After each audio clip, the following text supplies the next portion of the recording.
Bonsoir à tous, chers auditeurs, chères auditrices. Nous voici pour le 28e épisode de notre podcast et présenté par Cyrus. Et aujourd'hui, comme toutes les semaines, on analysera l'actualité footballistique. Et pour ce faire, je serai accompagné de nos fidèles contributeurs qui sont Grégory. Hola, boa noite. Bonsoir tout le monde. Alexis. Bonsoir tout le monde. Jeff. Bonsoir à tous et à toutes. Camille. Buonasera ragazzi, comment allez-vous? Et Anthony. Bonsoir les gars.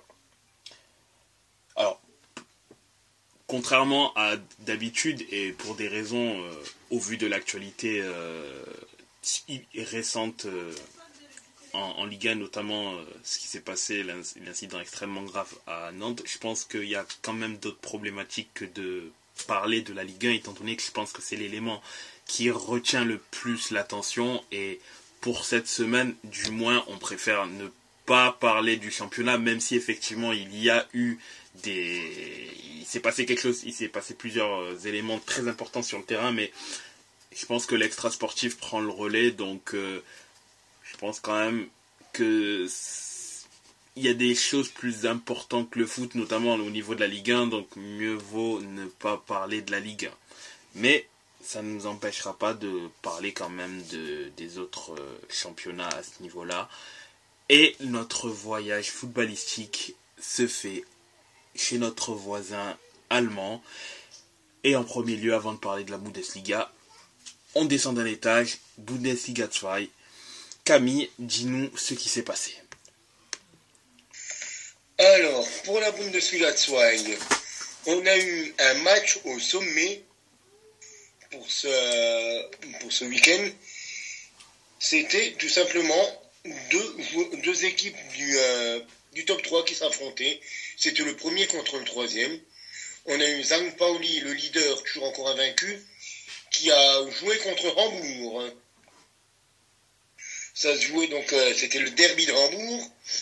Et on a eu un match nul entre les deux équipes de Hambourg, 2-2, avec St. Pauli qui a dominé la première période, qui menait 2-0 à la pause, grâce à des buts de Irvine et de Hoya Hernandez, le gardien de Hambourg, qui a marqué un magnifique contre son camp. J'invite tout le monde à aller voir sur YouTube ou bien sur les différentes plateformes de vidéos pour voir le superbe but contre son camp du gardien de Hambourg. Je pense, pour moi, c'est un des CSC de l'année. Mais Hambourg s'est rattrapé en 2 minutes à l'heure de jeu, à la 58e et à la 60e, grâce à les buts de l'inévitable Robert Glatzel et de Ferraille, pour finalement faire un 2-2. Donc un Hamburger derby qui ne trouva pas de vainqueur. Sinon, les grosses équipes se sont relativement toutes imposées. Que ça soit le Holstein Kiel qui s'est imposé face à Wiesbaden. On avait un match encore pour Magdebourg, le FC Magdebourg. La seule vraiment équipe d'Allemagne de l'Est qui s'est imposée face au Kaiserslautern 4-1 à domicile. Le Holstein Kiel, comme je l'ai dit, qui s'est imposé. Match de milieu de tableau entre Paderborn et Hanovre, avec Paderborn qui s'est imposé 1-0.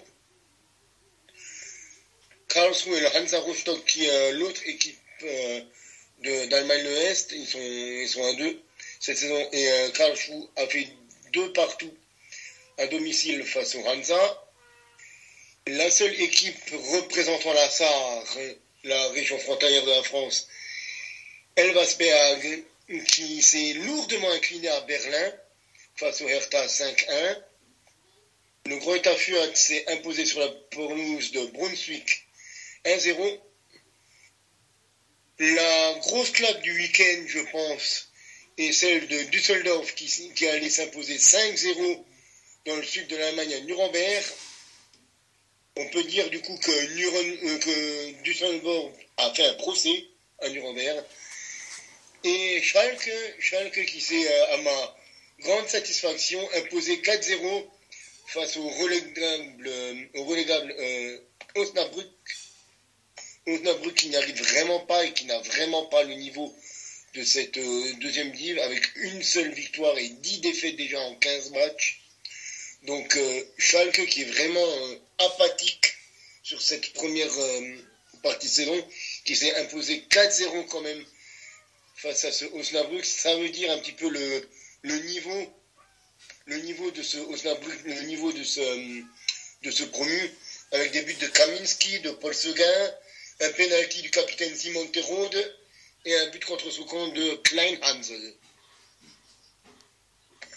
Du coup, au classement, on a St. Pauli qui est toujours après 15 matchs joués invaincu, la seule équipe de Bundesliga 2 invaincue, avec 8 matchs gagnés et 7 matchs nuls, avec 31 points.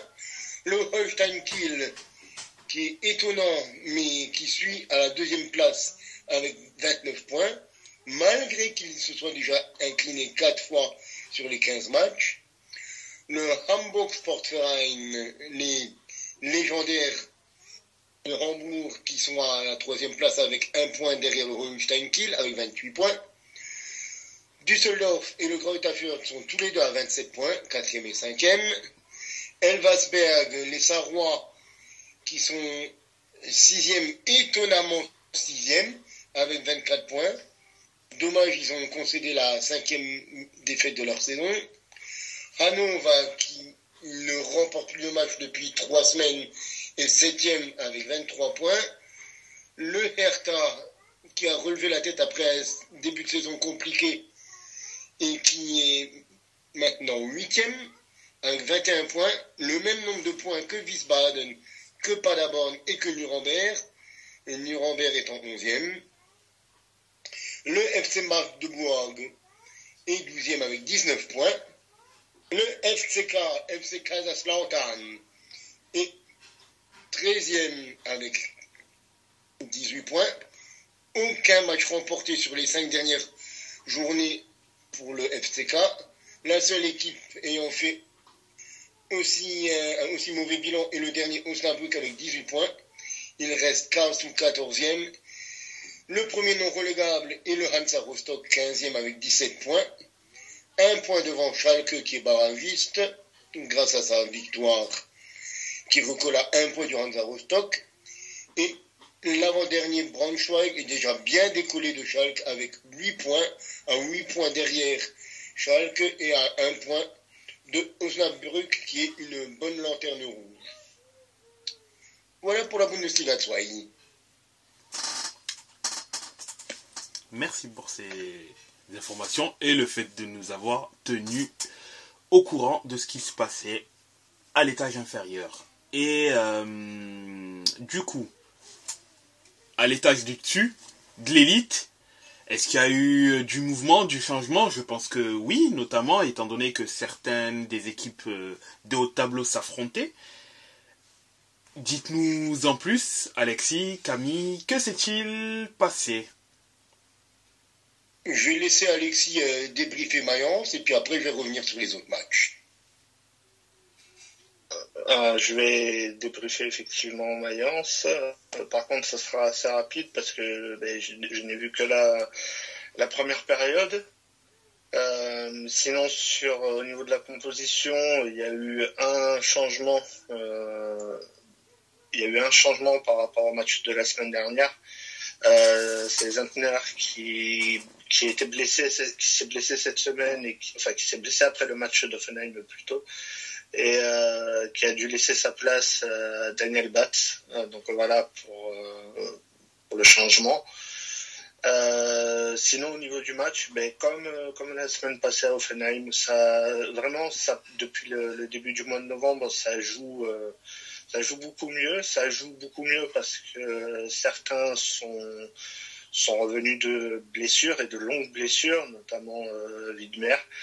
Donc c'est un apport déjà et offensif et défensif. Donc voilà. Et pour revenir au match, beaucoup d'occasions du côté de Mayence, notamment de la part de Ludovic Ajorc, qui en a raté quand même pas mal. Des têtes à bout portant, mais arrêtées par le gardien, ou des 1 contre 1 dans la surface, mais envoyés au-dessus. Donc c'est un peu compliqué, c'est un peu une phase compliquée pour lui actuellement. Donc voilà, il y a eu 0-0 à la pause, vraiment une très bonne première mi-temps de leur part, même sur le match complet, parce que j'ai vu des commentaires qui signalaient ça.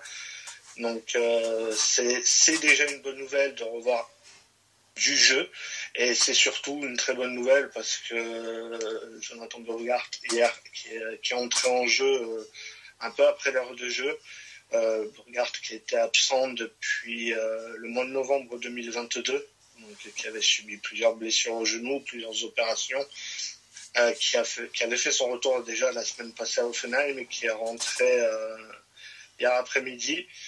Donc sur le match d'Offenheim, il avait apporté beaucoup, et après voilà, j'aurais dit, j'ai pas vu la deuxième mi-temps, donc j'ai pas pu voir sa partie, qu'il a été acclamé par tout le stade, et ça vraiment ça fait du bien déjà de le revoir sur le terrain. On voit qu'il a pas perdu ses qualités, et je pense que début d'année 2024 il sera opérationnel de retour, et pour permettre au club d'espérer se maintenir en Bundesliga.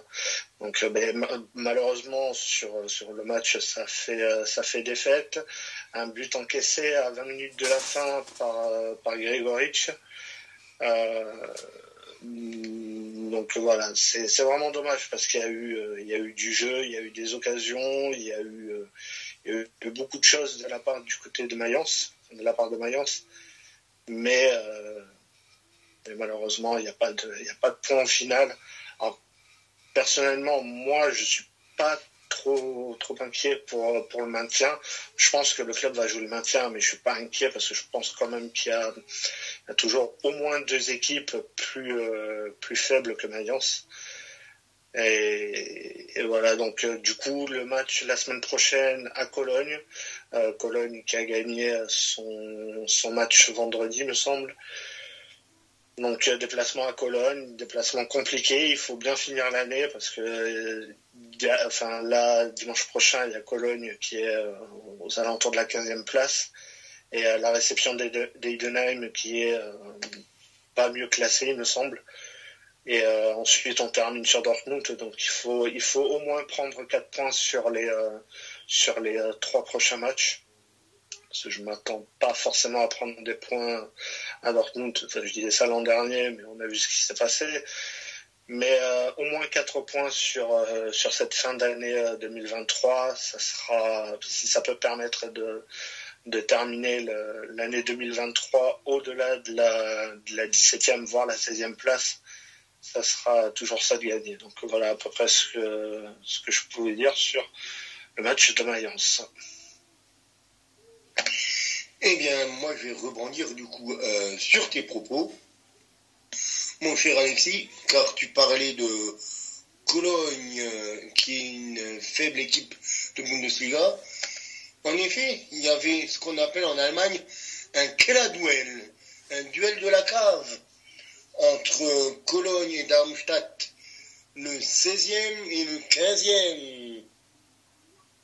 Car Cologne s'est imposé, deuxième victoire de la saison pour les Geisböcke, pour les Boucs de Cologne, face à un Darmstadt qui recevait Cologne dans son stadion Ambullenfaltor, évidemment à ne pas répéter pour les non-germanophones, grâce à un but de l'ancien espoir allemand Davy Selke à la 60e.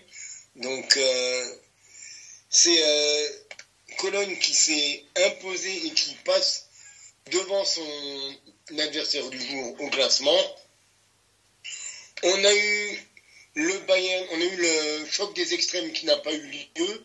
Le Bayern contre l'Union de Berlin, car le match a été reporté à cause des énormes chutes de neige qu'il y a eu du côté de la Bavière.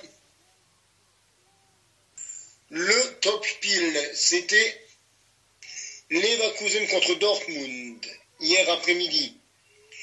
Leverkusen avait vraiment l'occasion pour moi de prendre une avance conséquente sur le Bayern, ben, ils n'ont pas réussi.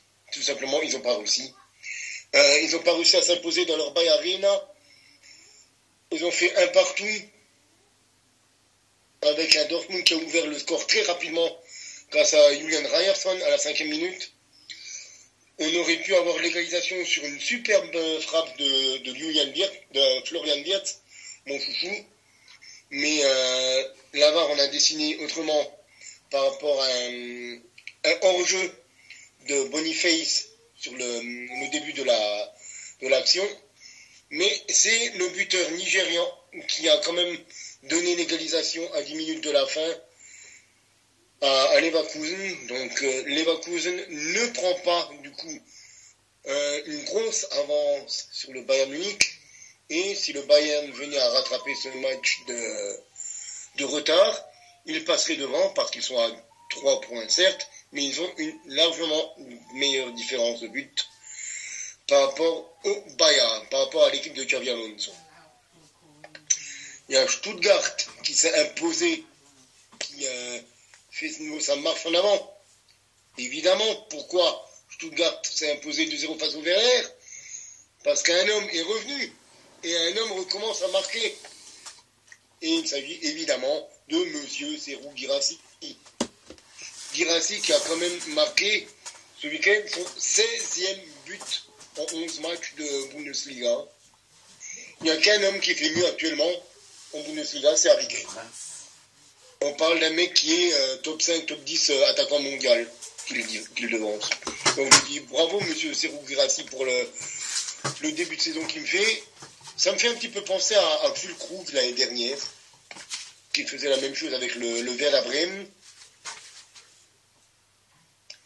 En parlant du Werder Bremen, bah, du coup, ils sont inclinés face à Stuttgart. Une autre équipe qui s'est inclinée, c'est Wolfsburg, qui a pris 3 face à Bochum. Bochum, c'est vraiment une équipe qui est capable de jouer n'importe quelle équipe et de gagner, comme ils l'ont fait là, et de s'effondrer contre une autre. Ils ont réussi à s'imposer par rapport à une équipe qui est devant eux au tableau. Il y a un match où les Français, par contre, ont été à l'honneur. C'est Mönchengladbach. Parce que les 2 buteurs de Gladbach sont des Français. Alassane Plea sur penalty et Nathan Ngoumou contre un but de Wout Weghorst, l'ancien de Wolfsburg, qui avait égalisé pour Hoffenheim. Augsbourg s'est imposé face à Francfort. Francfort, cette équipe de Francfort qui me pose du souci, j'ai envie de dire, depuis quelques semaines, parce qu'ils ne se sont imposés qu'une seule fois en 5 rencontres. Aucune victoire en 3 matchs, tout comme Hoffenheim d'ailleurs, qui est à 4 matchs sans succès. Donc attention à Hoffenheim, attention à Francfort. Ce sont les équipes qui veulent jouer la Coupe d'Europe, mais il faut se reprendre, il faut absolument se reprendre, sous peine de ne pas être dans les places européennes la saison prochaine. Attention, que ce soit pour l'Eintracht ou pour le TSG. Par contre, il y a une équipe qui suit bien le rythme, c'est Leipzig, avec un Luis Openda intenable, notamment sur la première heure de jeu. Leipzig qui s'est imposé 2-1 avec un penalty de Openda et un but de Youssouf Poulsen, l'historique du club. Heidenheim avait quand même marqué un but juste avant la pause par Bénédicte Gimba.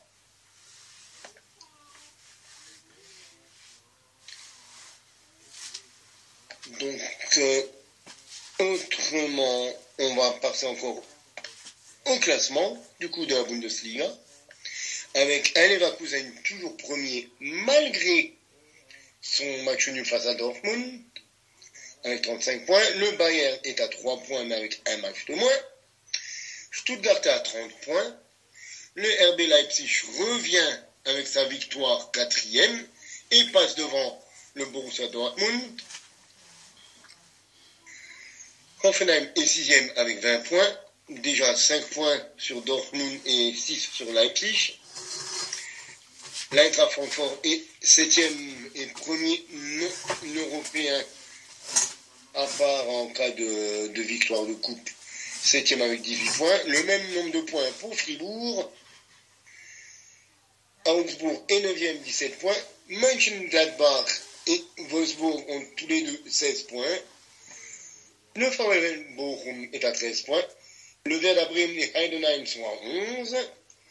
Cologne, qui s'est imposé, sort des places dangereuses avec 9 points. Le même nombre de points que Darmstadt, mais avec une différence de but défavorable pour les Lilien. Mainz, les Nullfünfer, chers à notre cher collègue, sont avant-derniers, mais seulement à un seul point de la place de barragiste. Et Union Berlin, toujours encore dernier, mais ils ont arrêté l'hémorragie, ils ont fait un match nul, vu que le match n'a pas été joué. Et voilà, messieurs, pour la Bundesliga. C'est noté. Je pense qu'avant de partir au Portugal, on peut faire une petite escale en Italie, où je pense que pour les protagonistes, le week-end a été globalement positif. Il a été concluant. Je ne dirais pas que c'était un grand match pour ma part, pour toi probablement, mon cher Cyrus, mais l'essentiel a été fait du côté de l'Italie et du côté de mon club. Du coup, avant de clôturer, puisque de toute manière, ça a été l'avant-dernier, enfin, pour le dimanche, ça a été le dernier du week-end, du moins, le Naples-Inter a été le dernier match. Je pense que Jeff peut nous dire quelques mots concernant le Milan. Mais effectivement, je peux. On a retrouvé le Milan qui affrontait Frosinone. Sur le papier, c'était un match plus qu'abordable, mais bon, Milan a toujours plus de mal avec les petites équipes. Bon, finalement, ça n'a pas été si catastrophique que ça. Luka Jovic a marqué son tout premier but de la saison, ainsi qu'une passe décisive. En plus de ça pour Tomori sur le troisième but. Pulisic a marqué le deuxième but sur une sublime passe décisive de Maignan, la 2 ou 3e cette saison.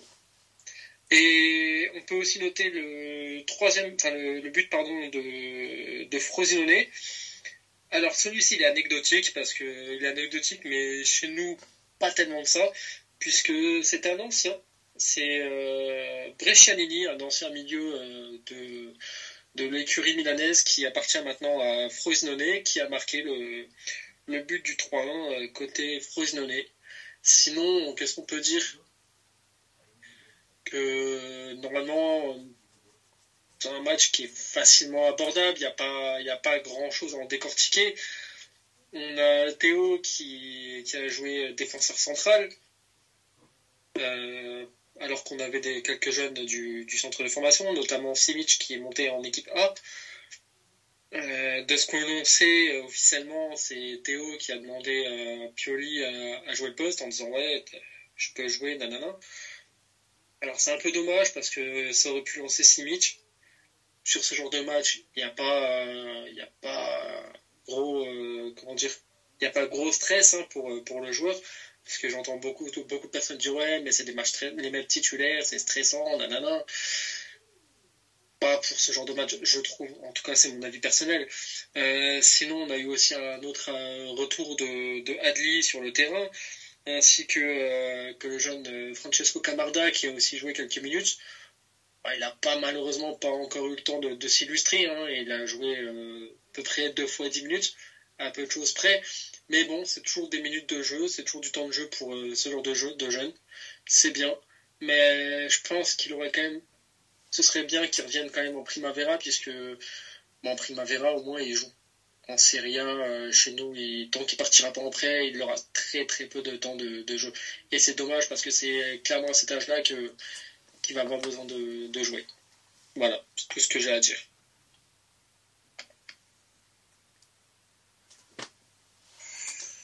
Moi, je vais enchaîner du coup sur mon club, sur la Juventus, qui jouait sur la pelouse de Monza. Et mon Dieu que ce fut dur. Mon Dieu que ce fut dur Alors certes, on a ouvert assez rapidement le score par Adrien Cavallo-Pazzo, Rabiot, qui a marqué dès la 12e minute d'un coup de tête traveur. Comme de par hasard, le moment où je commence à le critiquer, il marque. Merci Adrien. On a eu aussi un de nos très jeunes qui a commencé le match avec Hans Nicolo Caviglia, qui était en poste de regista, avec au milieu de terrain entouré de McKennie et de Rabiot.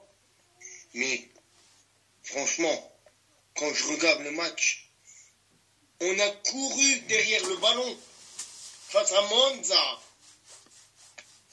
Ok, ils ont fait leur match. Ils ont fait leur match. Mais quand tu regardes, on est la Juve contre Monza.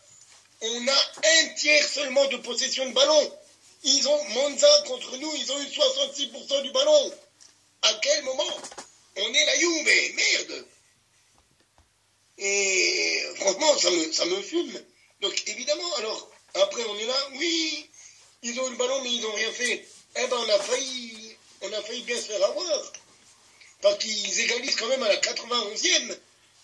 Et si on n'avait pas San Federico, Il Gattone, Federico Gatti dans notre équipe, qui nous sauve à la 94e minute, eh ben on retournait avec un seul point d'une équipe comme Monza, avec tous les respects que j'ai pour eux. Et c'est Monza, on est la Juve. C'est des équipes, il y a 2, 3, 4 ans, on ne serait même pas posé la question si on gagne le match. C'était, est-ce qu'on leur en met 4, 5, 6, 8? Là, on se pose la question, si on gagne, on tremble parce que on prend une égalisation à la 91e. Donc, il faut vraiment vite changer quelque chose dans cette Juventus. Je ne pense pas qu'il ne s'agisse que de l'entraîneur. Parce qu'on voit tout de suite que dès que Dujan ne marque pas, dès que Kiko Chiesa ne marque pas, on est en grande difficulté. Et au milieu de terrain, ça ne tient pas beaucoup la baraque quand même. Rabiot a fait un très bon match. McKennie, plus que moyen. Nicolo Caviglia, c'est compliqué quand même. C'est un garçon qui est bon, mais à qui il faudra encore quelques entrées pour vraiment prendre la mesure, pour moi, de ce championnat. Quand on regarde, le truc qui me fume, c'est que le Monza a frappé une seule fois cadré au but. Ils ont marqué. C'est une seule fois frappé au but, cadré, ils ont marqué. Là, je me dis, il y a un problème au niveau de la défense. Il y a un problème de concentration du côté de la Juventus. Ils n'étaient plus dans le match. Ils n'étaient plus dans le match. À la 91e, tu ne peux pas t'encaisser un but comme ça. C'est pas possible. Pas quand tu t'appelles la Juve. Donc, heureusement, on a les 3 points. Donc, on reste au contact de l'Inter. On reste devant le Milan. Mais faut plus refaire des matchs comme ça. C'est pas fait et pas à faire. Ouais. J'adore quand tu dis Milan, Camille. Merci. Mais oui, non, c'est... Ah, je suis désolé, je me suis nouveau un petit peu emporté là, mais... Ah. Mais c'est ça qu'on aime. C'est fatigant. C'est comme ça qu'on t'aime.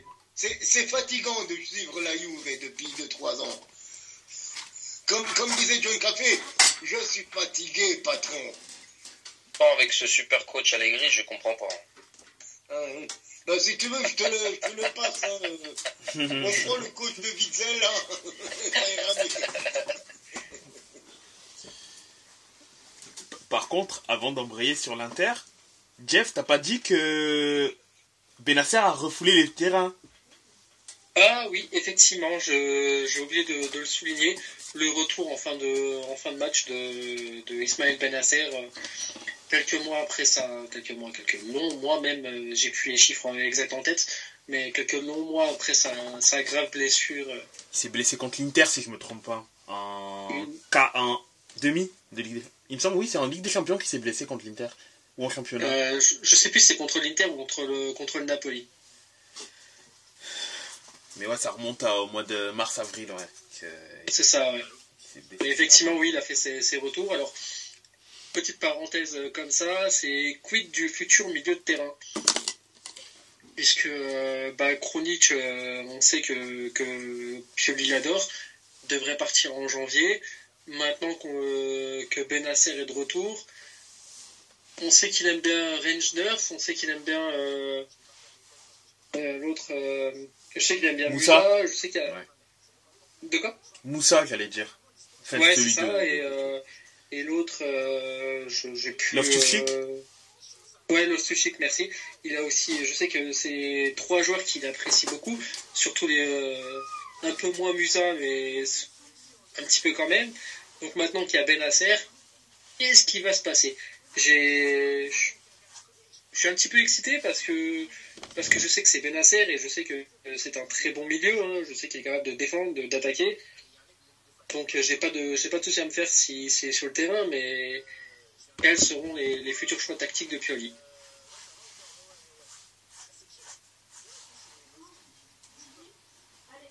Ouais, à voir en effet. Même si je pense que à terme, je le vois quand même assez mal se priver de Bennacer. Bon, Bennacer, j'imagine qu'il fera pas la CAN, que ce sera peut-être un peu trop juste pour lui pour la CAN. Mais donc comme tu l'as souligné dans ton dernier débrief aujourd'hui, si je dis pas de bêtises, effectivement, il n'est pas encore sûr. Il a dit au coach il a dit au sélectionneur que s'il n'est pas à 100%, il avait autant prendre quelqu'un qui lui sera à 100% ouais. Plutôt que lui, quoi. Moussa, il est de quelle nationalité? Si je dis pas de bêtises, c'est un Américain. Ok, c'est un Américain. D'accord, ok, c'est un Américain.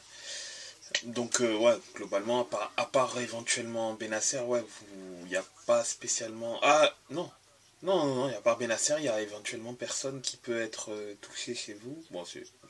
Adli n'est pas encore sélectionné. Donc, effectivement, Milan ne risque pas d'avoir de... Je vois personne d'autre partir à la CAN. Ouais. Et par contre, c'est du côté de Naples où ça peut... qui vont perdre 2 joueurs importants.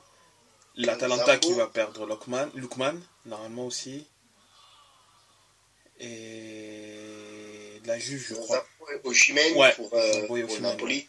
Après, il faudra voir si, comme je l'avais dit, si Raspadori, qui avait quand même bien assuré l'intérim lorsque Osimhen était blessé, ben là, il va pouvoir, du coup, pendant un mois, bien assurer.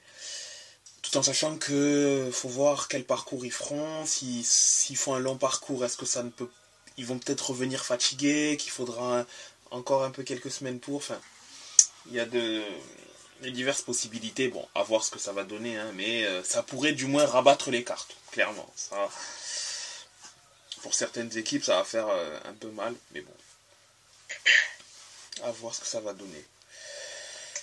Avant que tu passes sur l'Inter, on va peut-être encore donner les résultats des autres rencontres. Oui, bien sûr. Il y a le Genoa qui a fait un match nul contre Empoli. Le Lazio qui s'est imposé face à Cagliari. Le match nul entre le Lecce et le Bologna. La Fio qui s'est imposé 3-0 face à la Salernitana. La Roma qui s'est imposée sur la pelouse de Sassuolo, réduit à 10 vers l'heure de jeu grâce à un but notamment de Paulo Dybala.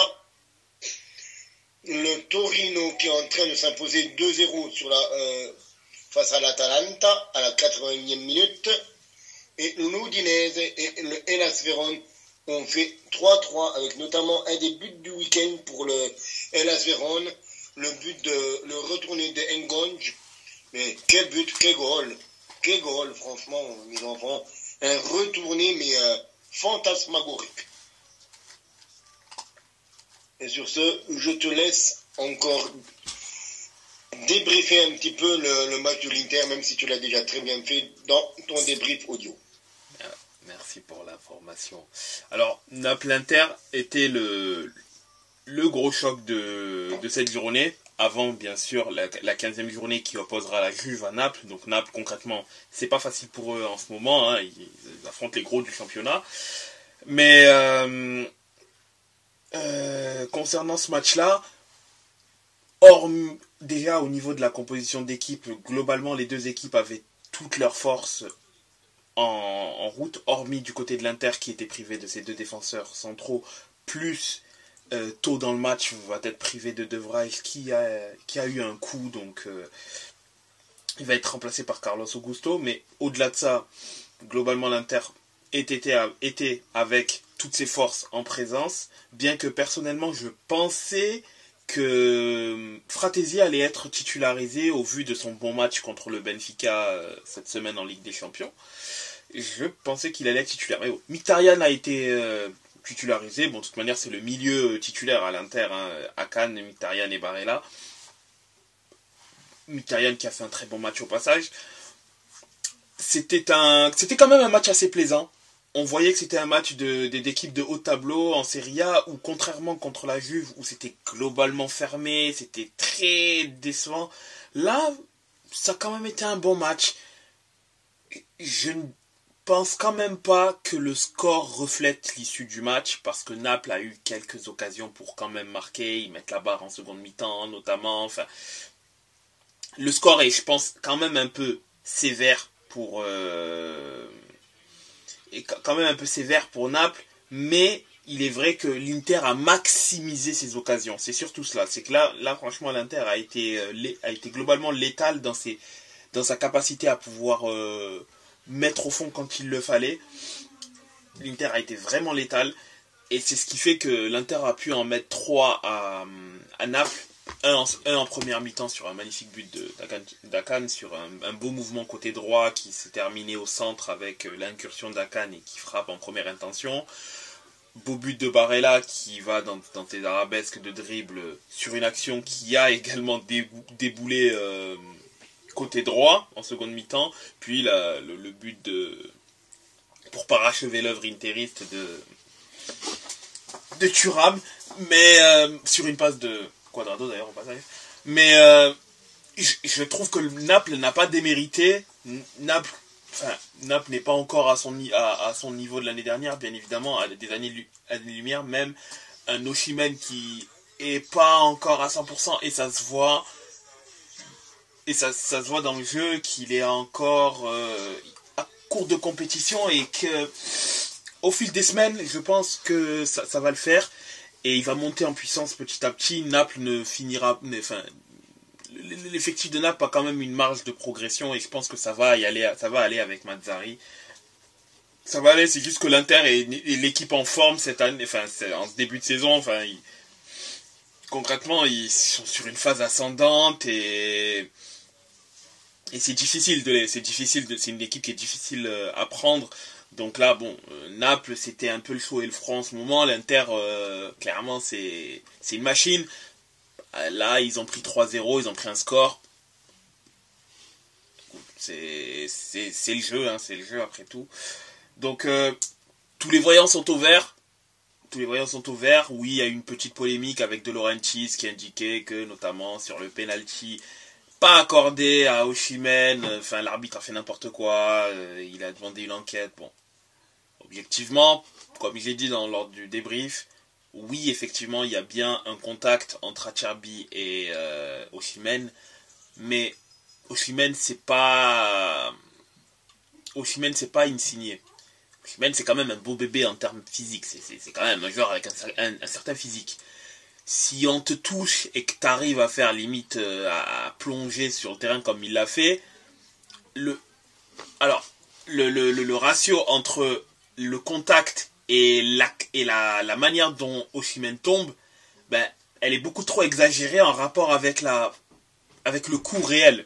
Parce que oui, effectivement, Acerbi touche le pied d'Osimhen, mais de là à se rouler par terre comme si t'avait mis un coup de pied, je pense que c'est ça qui a fait que l'arbitre s'est dit non, clairement il abuse. Il y a eu un contact en effet, mais il abuse clairement, donc je siffle pas. Et même je pense que si tu siffles ça, tu vas siffler tous les contacts dans la surface. Même si là, oui, effectivement, il y avait bien un contact. Mais beaucoup trop exagéré de la part d'Osimhen pour qu'il puisse se passer quoi que ce soit. Mais sinon, ouais, c'est début de saison royale de l'Inter. Je ne vais pas dire que c'est le favori absolu, puisque la Juve n'est pas très loin, mais de ce qu'elle propose en termes de jeu, de ce qu'elle amène en termes de résultats, au niveau de la forme des joueurs, elle va être difficile, du moins en Italie, parce qu'en Europe, on ne sait pas ce qui peut se passer, tout est possible. Du moins en Italie, elle va être très dure à manœuvrer, et si l'Inter arrive à passer l'étape du mois de janvier-février, et une partie du mois de mars, surtout janvier-février, en étant dans de très bonnes dispositions niveau résultat, ça va sentir très bon pour accrocher la deuxième étoile. Là, on n'y est pas encore, mais l'Inter avait un enchaînement de matchs compliqués. C'est 3-3 contre le Benfica, en sachant qu'ils ont remonté un déficit de 3 buts. Le match nul contre la Juve, où l'Inter, historiquement, au Juventus Stadium, c'est compliqué. Très peu de victoires. Là, victoire 3-0 à Naples, alors que l'Inter, quand elle joue à Naples, c'est également très compliqué. Inzaghi n'avait jamais gagné à Naples en championnat. C'était 8 matchs, 6 défaites de nul. Là, c'est une victoire. Donc, c'est quand même très positif. Et là, le calendrier se dégage un peu plus pour au moins finir la phase aller avec un maximum de victoires. Tout va bien dans le meilleur des mondes, on va dire, côté interiste.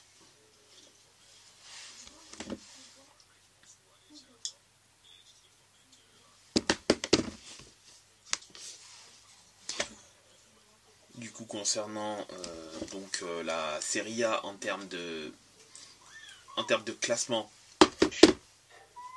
l'Inter est premier avec 35 points. La Juve deuxième qui talonne l'Inter avec 33 points. Milan troisième avec 29 points. L'AS Roma quatrième avec 24 points. Égalité de points avec Naples cinquième à 24 points. Sixième la Fio. Septième Bologne avec 22 points. L'Atalanta huitième qui est d'ailleurs toujours en train de perdre 2-0. Neuvième la Lazio. Dixième le Torino. Monza, Frosinone, Lecce, Genoa, Sassuolo, Udinese, Empoli. Et la Vérone, Cagliari et Salernitana ferment la marche en Italie. Le meilleur buteur du championnat, c'est un interiste. C'est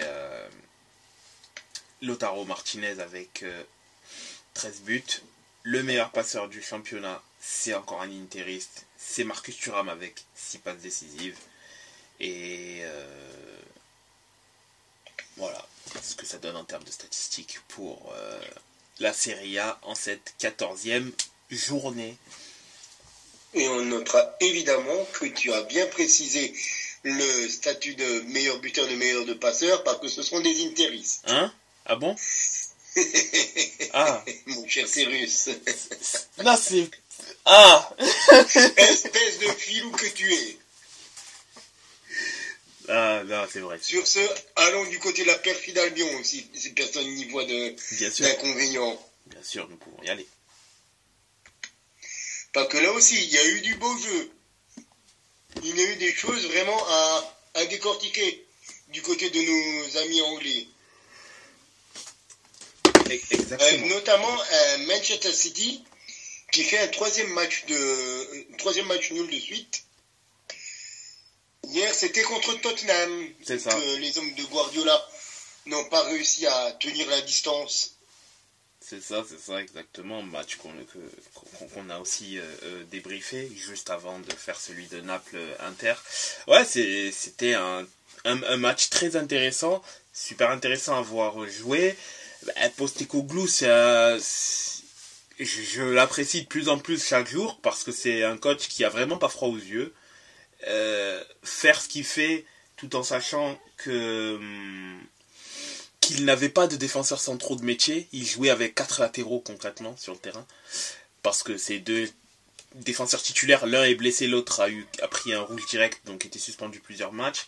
Ben, c'est Romero qui a pris plusieurs matchs de suspension, Van de Ven qui est blessé. Du coup, ils ont joué avec une charnière complètement expérimentale et les mecs, ils n'hésitaient pas à presser haut, comme si c'était, enfin, ils reniaient pas leurs préceptes de jeu malgré. Et ce qu'il faut dire aussi, c'est que du coup, tu fais bien de le préciser, mais Tottenham jouait avec 4 arrières latéraux du coup dans la ligne de 4. C'est ça, oui. Ben Davis et Emerson Royal Voilà. formaient la charnière. Davis, normalement est arrière latéral gauche et Emerson Royal qui est un arrière droit. Ouais, c'est ça, exactement.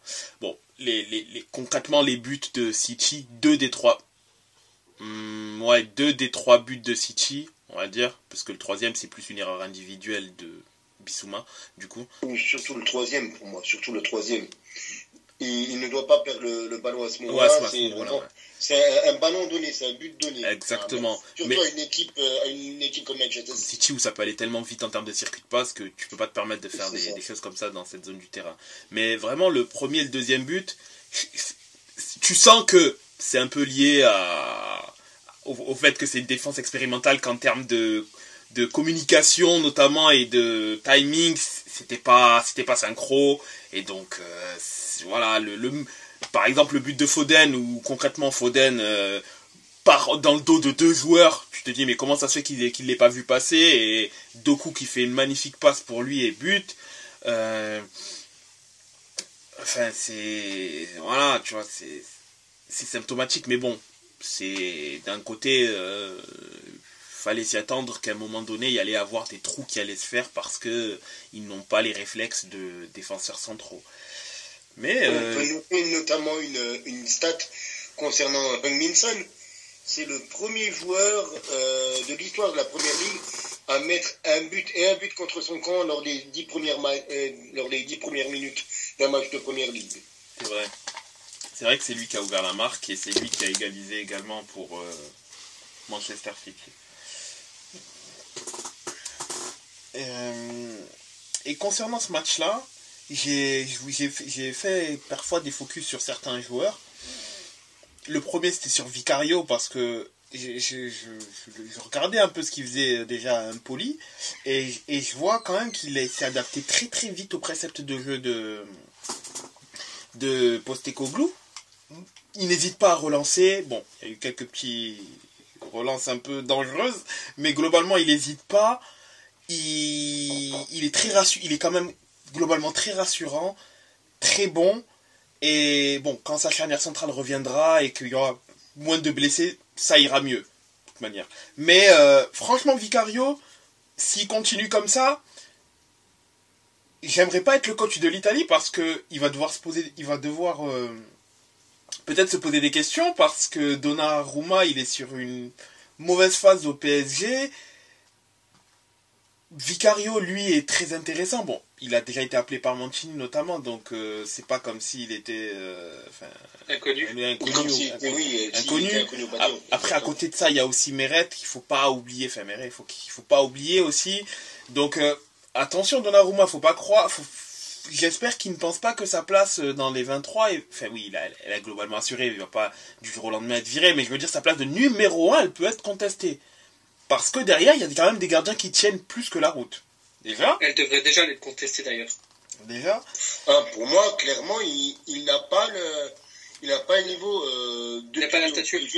Il n'a pas le niveau qu'on attendait de Donnarumma. C'est ça. C'est que attention, parce qu'au poste de gardien, ça peut vite tourner si ça continue. Après, il y a le petit Udogie que j'aime beaucoup. Que j'aimerais voir ce qu'il pourrait éventuellement donner sur 1-2 saisons supplémentaires, mais il est super intéressant et j'ai hâte de voir. Il a une grosse marge de progression et j'ai hâte de voir ce que ça va donner, surtout si Postecoglou reste longtemps à Tottenham. J'ai hâte de voir comment il va le développer, quel type de latéral il va devenir sous ces ordres là, parce que je pense qu'il a quelque chose il a un petit truc à faire en sélection. Donc lui aussi, oui, clairement. J'ai envie de voir ce qu'il va devenir. Je suis désolé, j'étais tellement dégoûté quand je l'ai vu partir à Tottenham. J'aurais tellement voulu qu'il vienne à la Juve. De une, pour qu'il vienne à la Juve. et de deux, pour nous débarrasser de l'espèce de sangsue qu'on a sur le côté gauche. Coucou Alexandro. Ouais, oui, bien sûr. Et clairement, oui, pour moi, Vicario, actuellement, je parle là sur ce début de saison, il a les prétentions de pouvoir être numéro 1 en Italie, dans la squadra Azzurra. Ouais, parce qu'il est meilleur que Meret et il est meilleur que Donnarumma actuellement. Ouais, bah, oui, clairement. Parce que, c'est con à dire, mais Meret a encaissé 2 buts de moins, mais il a aussi joué 6 matchs de moins. Donc, et surtout, à ce moment-là, au niveau prorata, les deux sont à 4 clean sheets. Il y en a un qui a encaissé 14 buts en 20 matchs, l'autre 12 buts en 15 matchs. Donc, ça veut dire que Vicario a un meilleur ratio actuellement que Meret. Et Donnarumma, actuellement... il prend un but par match, il me semble. Je préfère ne pas en parler, ouais. Parce que, comme dirait un grand coach, if I speak, I'm in big trouble. Ouais, et surtout, faut pas oublier que Tottenham a une cascade de blessés en ce moment et que c'est un peu compliqué niveau défense. Donc forcément, il est un peu plus exposé et Tottenham a commencé à vaciller lorsque les blessures ont commencé à s'enchaîner. Les Van de Ven, Maddison, etc., qui sont des mecs super importants dans leur effectif et qui sont presque indéboulonnables. Ils ont commencé tellement. Ils ont commencé à faire de mauvais résultats quand ils ont commencé à perdre au fil des matchs des joueurs sur blessure. Donc là, ils vont recommencer à récupérer des joueurs et après, là, on pourra de nouveau les juger. Mais c'est vrai que Vicario, pour moi, c'est quelqu'un qui doit avoir sa chance. Franchement, je regarde les joueurs qui sont actuellement blessés. C'est impressionnant, hein. C'est impressionnant, la liste. C'est fou. On a quand même, sans compter les mecs qui jouent de temps en temps comme ci, comme ça, ou qui n'ont pas une grosse valeur, Betancourt, James Maddison, Perisic, Van de Ven. Donc la saison, Perisic en plus. Ligament croisé pour Perisic. Ouais. James Maddison, retour mi-décembre. Même pas Matarsar qui commence à s'imposer. Betancourt qui s'était imposé. Van de Ven qui serait blessé jusqu'à la fin d'année, qui reviendrait début janvier. C'est vraiment, c'est très très très compliqué. Avec encore un Romero qui était, comme tu l'as dit, si bien suspendu pour plusieurs matchs.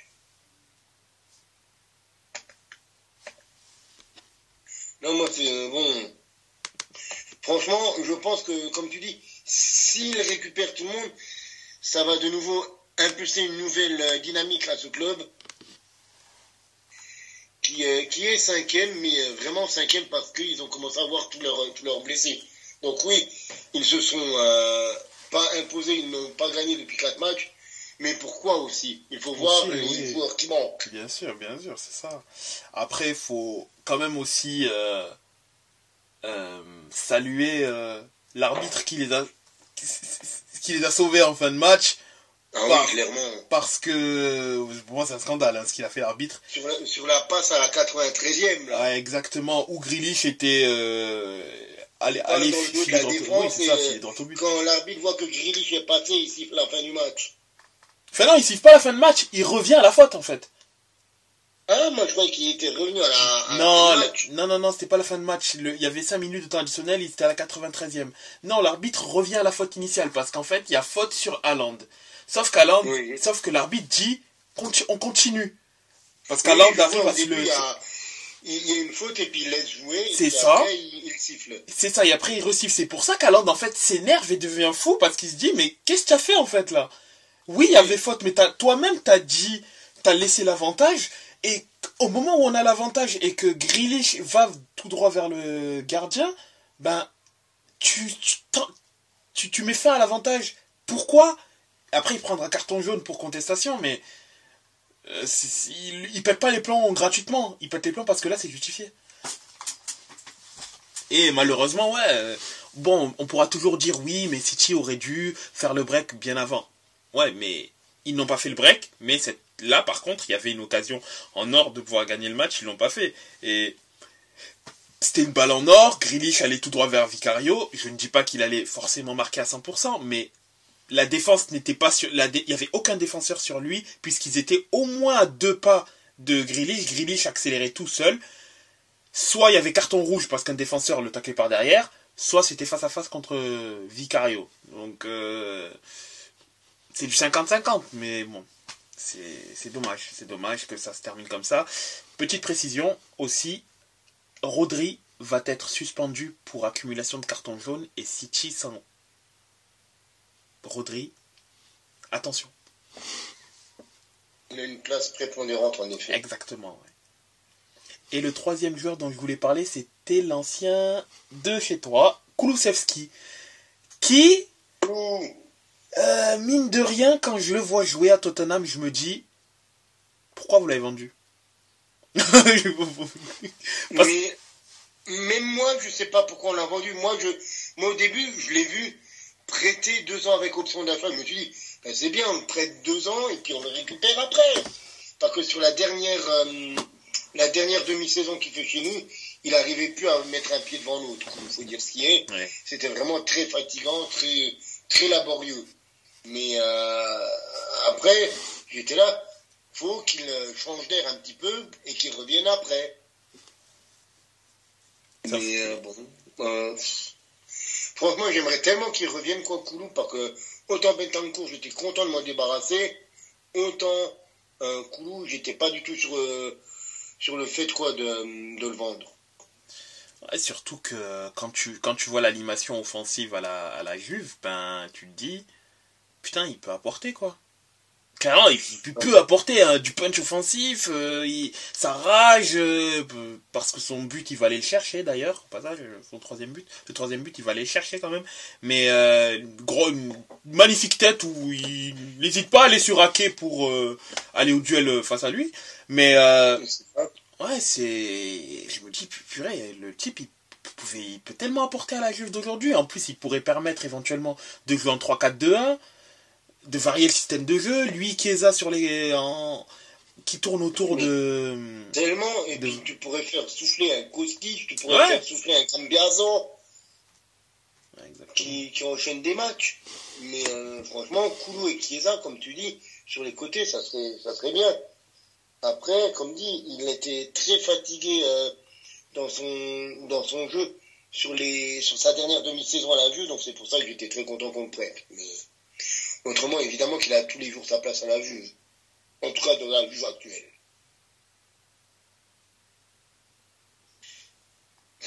Je pense qu'on va faire une petite pause et revenir juste après. Exactement.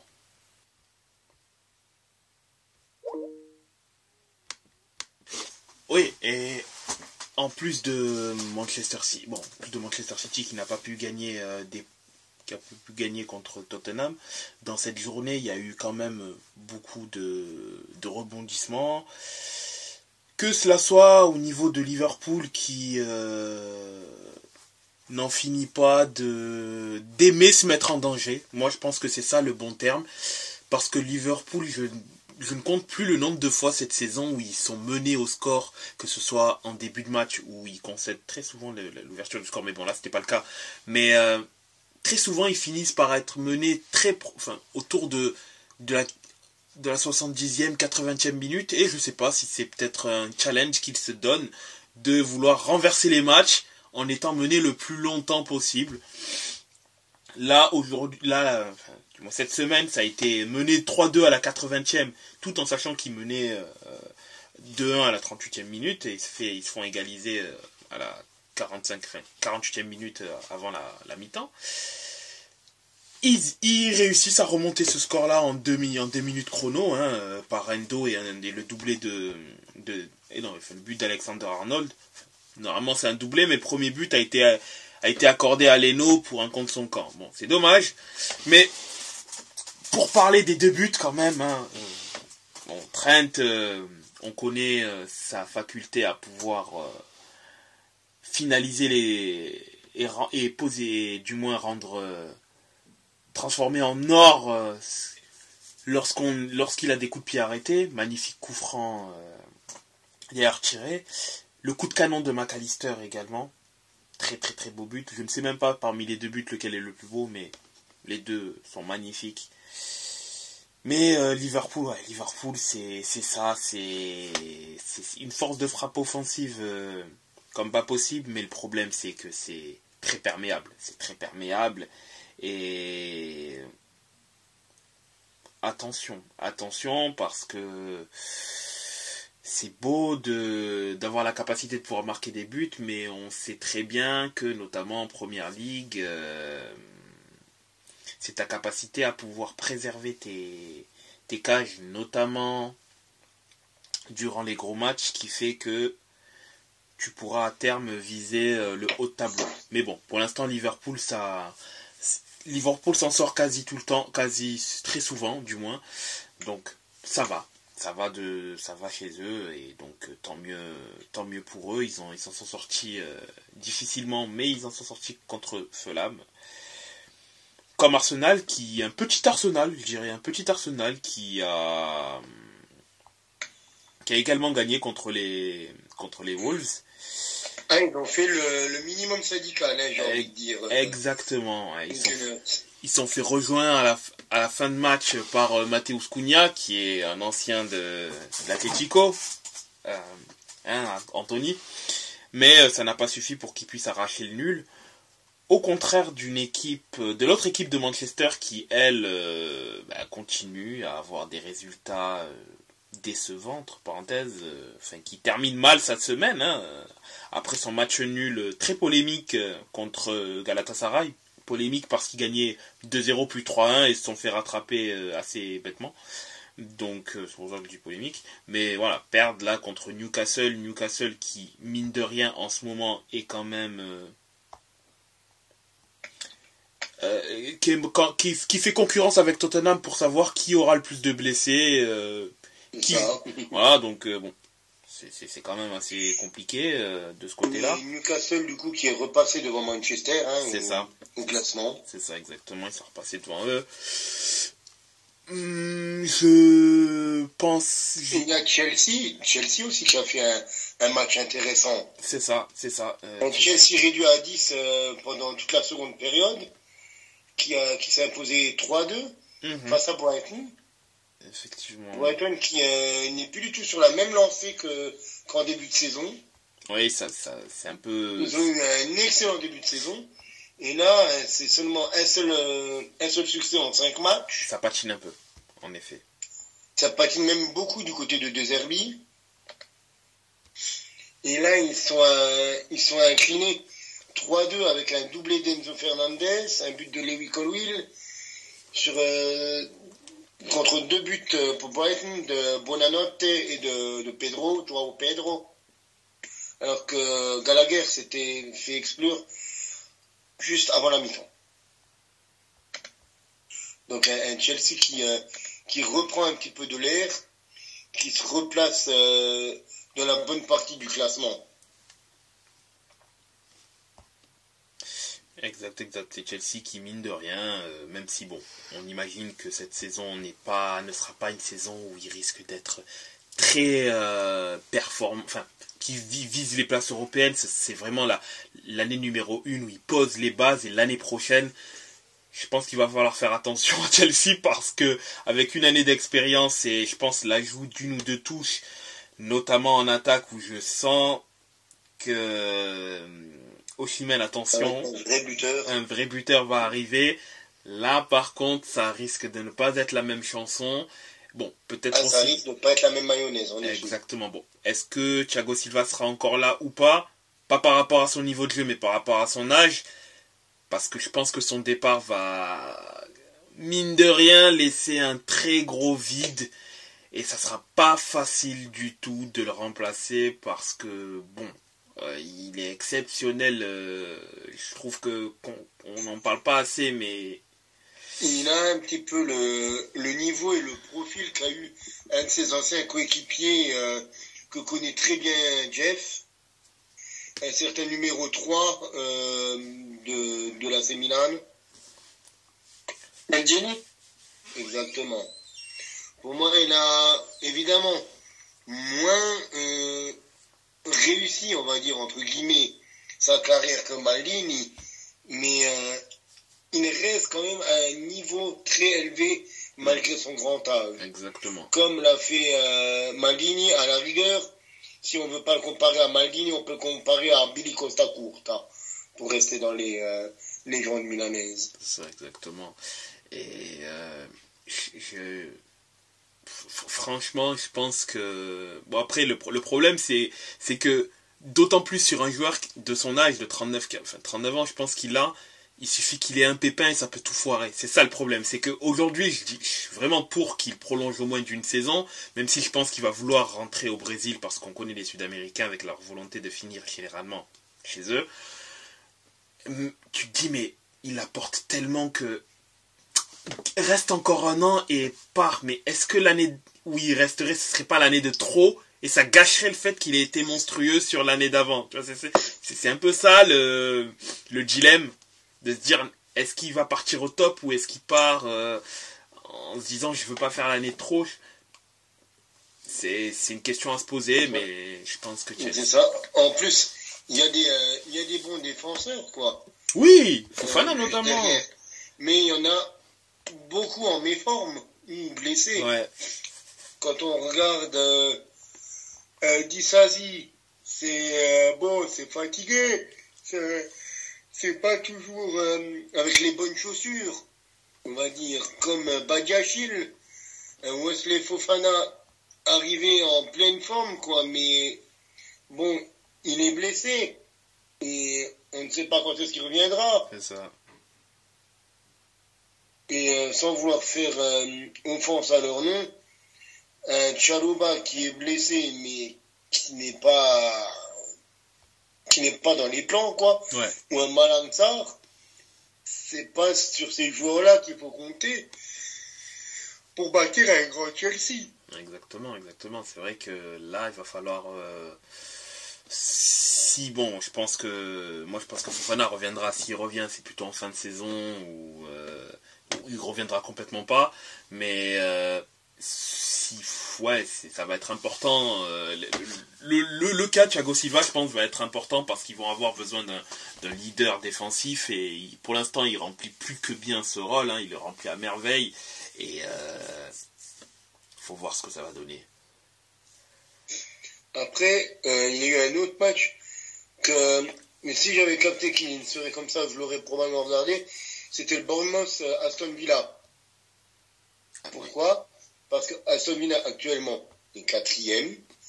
Aston Villa a arraché vraiment un point du match nul à Bournemouth grâce à son serial buteur Oli Watkins. Et le premier but a été marqué par un ancien de la Bundesliga. Il y a eu 2 autres buts marqués par un ancien de la Bundesliga, Dominique Solanke et Leon Bailey, notamment de Leverkusen. Et le problème, c'est que le truc intéressant, c'est que le prochain match de Aston Villa, c'est City. Ça va être contre le 3e. C'est Manchester City, exactement. Donc il y a mercredi un Aston Villa Manchester City qui va valoir très très très très cher, je pense. Surtout si Aston Villa arrive à faire un coup. Oui, bien sûr, d'autant plus que Rodri est suspendu pour ce match-là. Rodri est suspendu. Aston Villa a retrouvé un petit peu de l'allant offensif. Ils sont dans une bonne forme et ils vont certainement avoir la motivation de taper un très gros coup. Là, si Aston Villa s'impose face à City, ils sont 2e. Oui. Ils ont la capacité d'être 2e. Et ils s'imposeraient surtout contre le champion d'Europe en titre, contre l'ogre mancunien. Donc, moi, franchement, je suis très hypé par ce match, par le résultat de ce match. On va pas se le cacher. Ouais. Faut voir ce que ça donne, ce match. Mais je mettrai pas ma maison sur une victoire de City. Impact favori, certes, City. Mais Le problème, c'est qu'en face, il y a un garçon qui n'est pas Haaland, mais qui est quand même à 8 buts et 8 passes décisifs en 14 matchs. C'est Monsieur Oli Watkins. Et le garçon, il est, depuis 1 an et demi, vraiment sur des stats qui sont très, très, très intéressantes. Remarquables, je dirais. Je crois que le mot qui lui correspond bien, c'est remarquable. Après, pour voir encore les autres matchs un petit peu, parce qu'on va pas s'attarder non plus, on n'a pas tout regardé. Il y a encore Brentford qui s'est imposé face à Luton Town grâce à un but notamment de l'ancien niçois Neil Maupay. On a West Ham qui a fait match nul face à Crystal Palace. Ça, je ne sais pas vraiment si c'est un bon résultat pour West Ham qui végète au milieu de tableau. On a Everton qui s'est imposé face à Nottingham Forest. Et on a la claque entre l'avant-dernier et le dernier. Burnley contre Sheffield, c'était le 19e qui jouait le 20e, qui recevait le 20e. Et Burnley en a quand même passé 5 à Sheffield. Donc c'est là qu'on voit quand même que Sheffield n'a peut-être pas le niveau, tout simplement pour jouer en première ligue. Quand tu vois que l'avant-dernier t'en met 5, tu dis bon, c'est quand même dommageable. Alors on va me dire oui, Sheffield a pris un rouge en fin de première période, mais il y avait quand même déjà 2-0 en fait. Donc ok, ils ont pris encore 3 buts en seconde période à 10 contre 11, mais tu perdais déjà 2-0 à la mi-temps. Donc ton carton rouge n'a fait que empirer les choses. Ouais, exactement. Et du coup, au classement, qu'est-ce que ça nous donne au classement? Après 14 journées, on a Arsenal qui est premier, on a Liverpool qui est à 31 points, à 2 points d'Arsenal, on a Manchester City qui est troisième avec 30 points, Aston Villa seulement à 1 point de City, on a Tottenham 5e avec 27 points, Newcastle qui n'est pour l'instant pas dans les places européennes actuellement selon le format actuel avec 26 points, Manchester United avec 24 points, Brighton 8e avec 22 points, 1 point de moins pour le 9e West Ham, 2 équipes à 19 points, Chelsea et Brentford, respectivement 10e et 11e, Crystal Palace est 12e avec 16 points, 2 équipes à 15 points, les Wolves 13e et le 14e étant Fulham, 2 équipes à 13 points, Nottingham Forest et Bournemouth, Luton Town, les Hatters étant le premier non relégable avec 9 points, et la charrette est pour l'instant Everton et Burnley avec 7 points et Sheffield avec 5 points.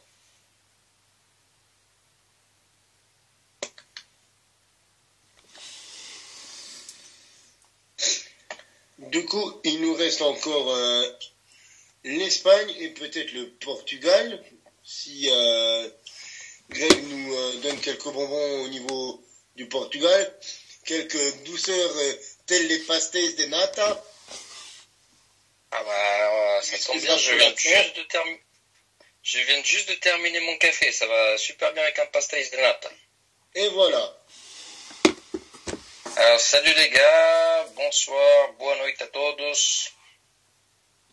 Alors, pour ce qui est de l'actualité du football portugais, on va commencer par un petit tour d'Europe avec les équipes portugaises en Ligue des Champions et Ligue Europa. Alors, mardi, on avait Porto qui se déplaçait au Barça. Alors, comme vous l'avez écouté sur mon podcast sûrement, Porto s'est incliné 2-1 avec un premier but de l'équipe de Porto. Ça commençait bien, à la 30e minute, un but de Pepe, pas le défenseur, l'ailier. C'est compliqué parce que, en fait, en portugais, t'en as un qui s'appelle Pep, l'autre qui s'appelle Pepe, du coup, on se mélange un peu les pinceaux quand on parle d'eux. Égalisation de João Cancelo à la 32e minute. Et 57e minute, but de João Félix. C'était la soirée des Joao. Et comme je vous l'avais dit, grosse prestation de João Cancelo, franchement, rien à dire. Mercredi, on avait l'équipe de João Neves, le chouchou de Cyrus, Benfica, qui recevait l'Inter de Milan. Un match avec une équipe de l'Inter de Milan remaniée, comme on en avait parlé. Match qui pourtant avait bien commencé avec un triplé de João Mario à la 5e, 13e et 34e minute. Benfica finira la première mi-temps donc à 3-0. Et l'Inter remontera au score à partir de la 51e minute avec un but de Arnautovic, suivi de 2 autres buts à la 58e, 72e minute de Fratesi et Sanchez. Donc 3 partout. Braga qui recevait l'Union de Berlin.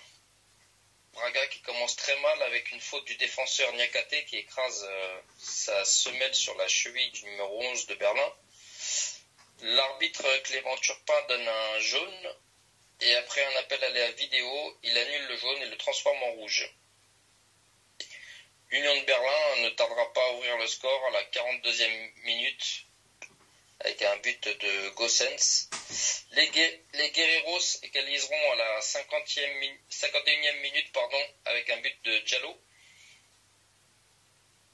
Donc un partout pour Braga. Et on termine ce tour européen en Ligue Europa avec le Sporting qui se déplaçait à l'Atalanta pour aller faire un match nul, un partout. Et maintenant côté championnat, on est à la 12e journée. 12e journée que je classe rouge. Avec pas moins de 6 cartons rouges sur cette 12e journée.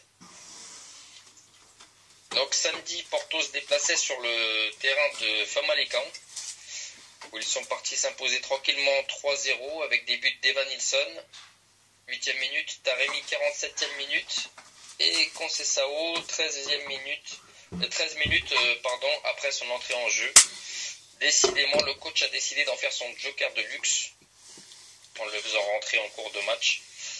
Superbe chevauché de Francisco qui réussit à effacer le gardien et à marquer. Coaching gagnant pour Sergio Conceição qui a réussi à trouver, à faire ce qu'il veut de son fils. Hein. Il ne le titularise pas comme je vous ai parlé. Moi pourtant j'aurais bien voulu le voir plus souvent titulaire et il arrive à en faire un joker gagnant en cours de match à pas mal de matchs quoi. Et dimanche, Braga qui gagne 3-1 contre Estoril, dont un but de Simon Banza, l'actuel meilleur buteur du championnat portugais, avec ses 11 buts et 2 passes décisives. Benfica, en ce moment c'est la panne sèche. Ils ont du mal chez eux, mais aussi à l'extérieur, en faisant un 0-0 avec Moreirense à l'extérieur du coup. Et là ce soir, si ça n'a pas changé, pour clôturer la 12e journée, on a le Sporting qui reçoit le Gil Vicente. Et attendez que je vous dise ça, qui s'impose 3-1. Alors j'ai laissé ça il y a 2 minutes. Et c'est ça, ils ont fini par s'imposer 3-1. Et du coup, ils prennent la tête du championnat. Donc pour revenir aux autres rencontres de la 12e journée, le Boavista qui recevait Arouca a perdu 4-0. Casapia qui recevait Portimonense s'est imposé 1-0. Guimarães qui est parti s'imposer à Farense 2-1. Rio Ave et Estrela ont fini sur un match nul, un partout. Et Chavez avec nos amis de Vizela. Chavez qui a battu nos amis de Vizela 2-1. Et en classement, ça donne le Sporting Lisbonne avec 31 points à la première place. Suivi de Benfica à la deuxième place avec 29 points. Porto 3e place, 28 points. Braga 4e place, 26 points. Guimarães 5e place, 22 points. suivi de Moreirense, 21 points. Famalicão, 16 points. 8e place, on retrouve Farense, 16 points. Boavista à la 9e avec 15 points. Portimonense et Casapilla, 10e et 11e place avec 14 points et 13 points. Estrella, la 12e place avec 12 points. Gil Vicente, 11 points. Estoril, 14e, 10 points. Rio Ave, 15e, 10 points. Et pour finir la marche, Chavez et Vizela et Arouca, 10 points et 9 points pour le dernier.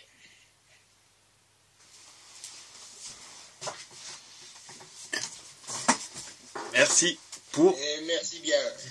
toutes les précisions concernant le football portugais cette semaine. Et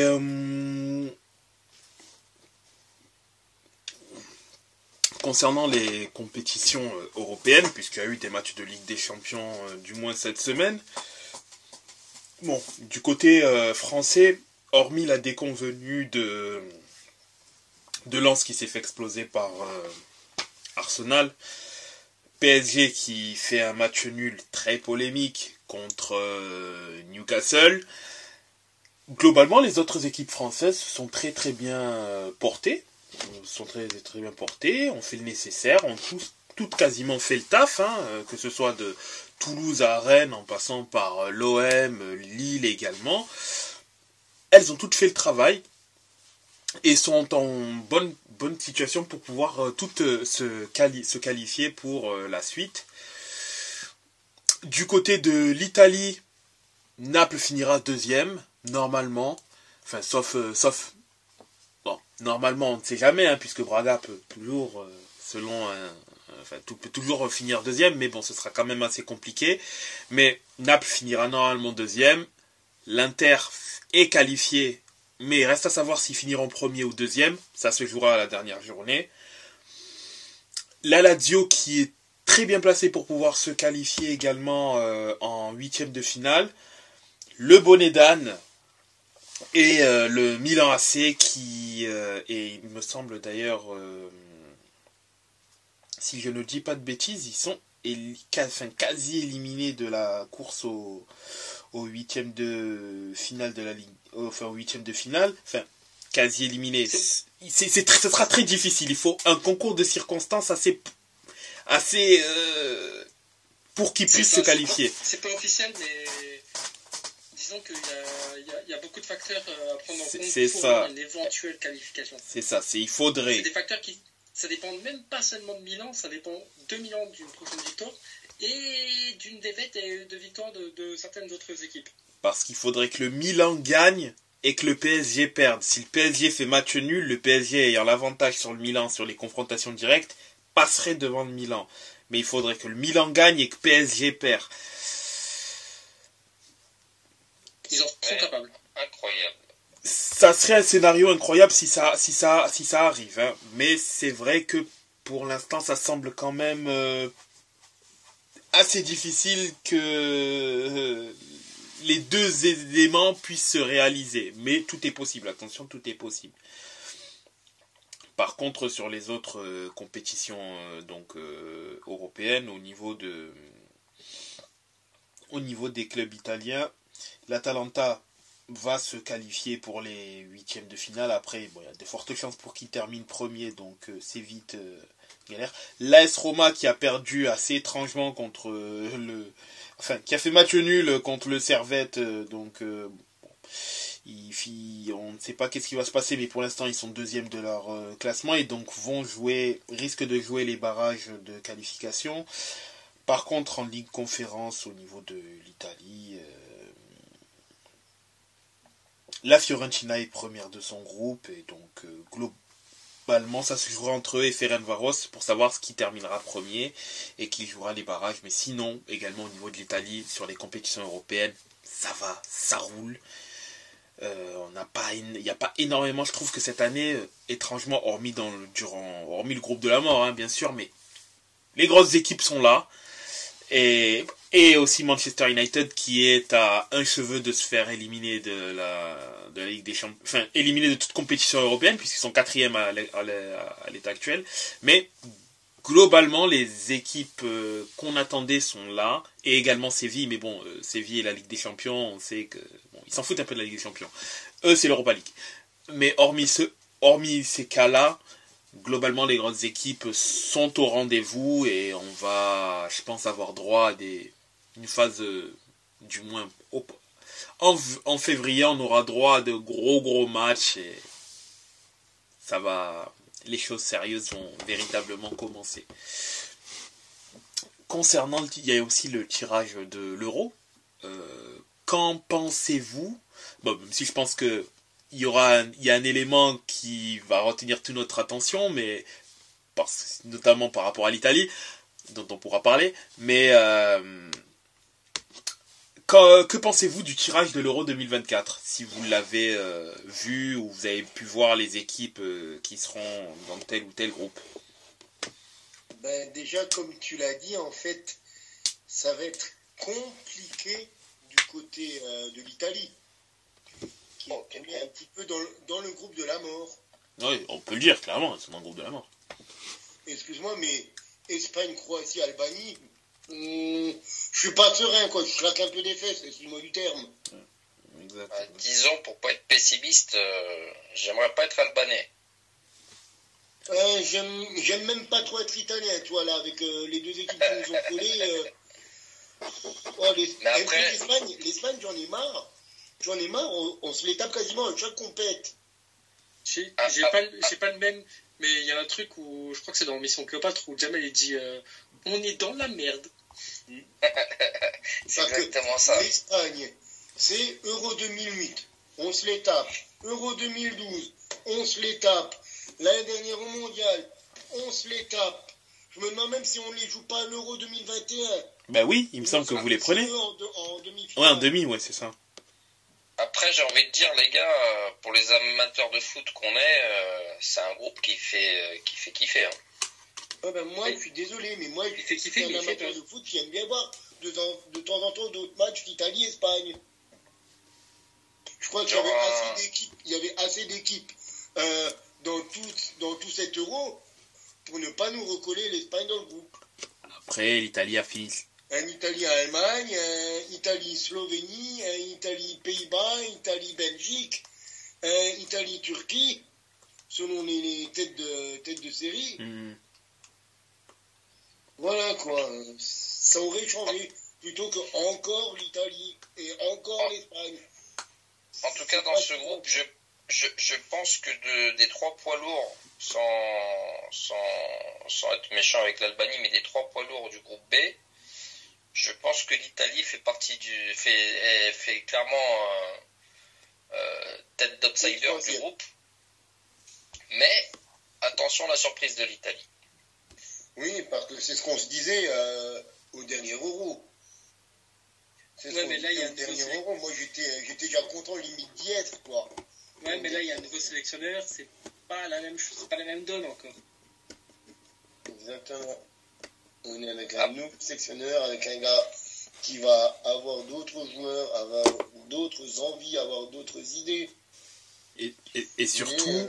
on est toujours encore dans ce creux générationnel. Pour moi, il n'y a vraiment pas une grosse ossature. Et surtout... Enfin, vas-y, ouais, je termine. Non, j'allais juste dire, à part ce groupe B qui pour le coup, est vraiment corsé, je trouve que les autres groupes, ils sont plus ou moins équitables. Ouais, parce que c'était l'Italie, l'épouvantail du chapeau 4. Et après, il fallait forcément qu'il tombait sur un groupe, et c'est tombé sur ce groupe-là. Moi, le groupe encore qui risquerait de m'intéresser, c'est le Turquie-Portugal-Tchéquie. Ouais, c'est pas mal en effet, oui. La dernière fois qu'il y a eu Portugal-Turquie, je ne sais pas si vous vous rappelez, ça a fait le tour des réseaux sociaux. Un Turc a explosé sa télé avec un pistolet. Oui. Donc espérons que ça se passe encore une fois. Sur une nouvelle télé, bien sûr. Quand on regarde, il y a des groupes après sur lesquels j'ai du mal à m'hyper. Par exemple, le groupe E, Belgique, Slovaquie, Roumanie, plus équipe à déterminer. Puis là, Ouais. Ouais. Bon, la Roumanie, ils ont fini, je crois, meilleure défense des qualifs ou deuxième meilleure défense des qualifs. Mais bon, il n'y a pas vraiment de joueurs marquants pour moi dans cette Roumanie. Le mec le plus connu, c'est Dragoujin. Le défenseur ayant évolué à la Juve, quoi. Après, ça serait cool, un de ces quatre, qu'on se fasse un podcast, on se ferait nos petits pronostics. Et pareil, sur le groupe A, je vois bien la Suisse poser beaucoup de problèmes. Alors, le groupe A, c'est l'Allemagne, Suisse, Écosse et Hongrie. La Suisse, ils sont deuxième pour moi. Moi, je les verrais même terminer en premier, moi. Je sais pas. L'équipe allemande, j'ai du mal. Ça se joue. S'ils ne règlent pas leurs problèmes sur les côtés, leurs problèmes de neuf, oui. La Suisse peut jouer un coup de cochon. Mais ils sont les deux premiers pour moi. Même si c'est l'Écosse qui est mis, bon, c'est plus... Oui, l'Écosse sera chiante à jouer. Mais pour moi, c'est l'Allemagne et la Suisse qui ont le plus de qualité. Et puis attention à l'équipe d'Hongrie aussi qui peut réserver des surprises. Là, je regardais, ils ont tapé plusieurs fois la Serbie. La Serbie, c'est une équipe qui est pas facile à jouer non plus. Oui. Et quand tu regardes leurs résultats, beaucoup de victoires et de nuls, très peu de défaites. Donc attention à la Hongrie. La dernière défaite, elle est de 2022 en Ligue des Nations contre l'Italie justement, 2-0. Ah. Bien soit, mon ami. Donc attention à cette petite équipe hongroise. Nous, pour on connaît pas grand monde de cette équipe, à part Soboslai.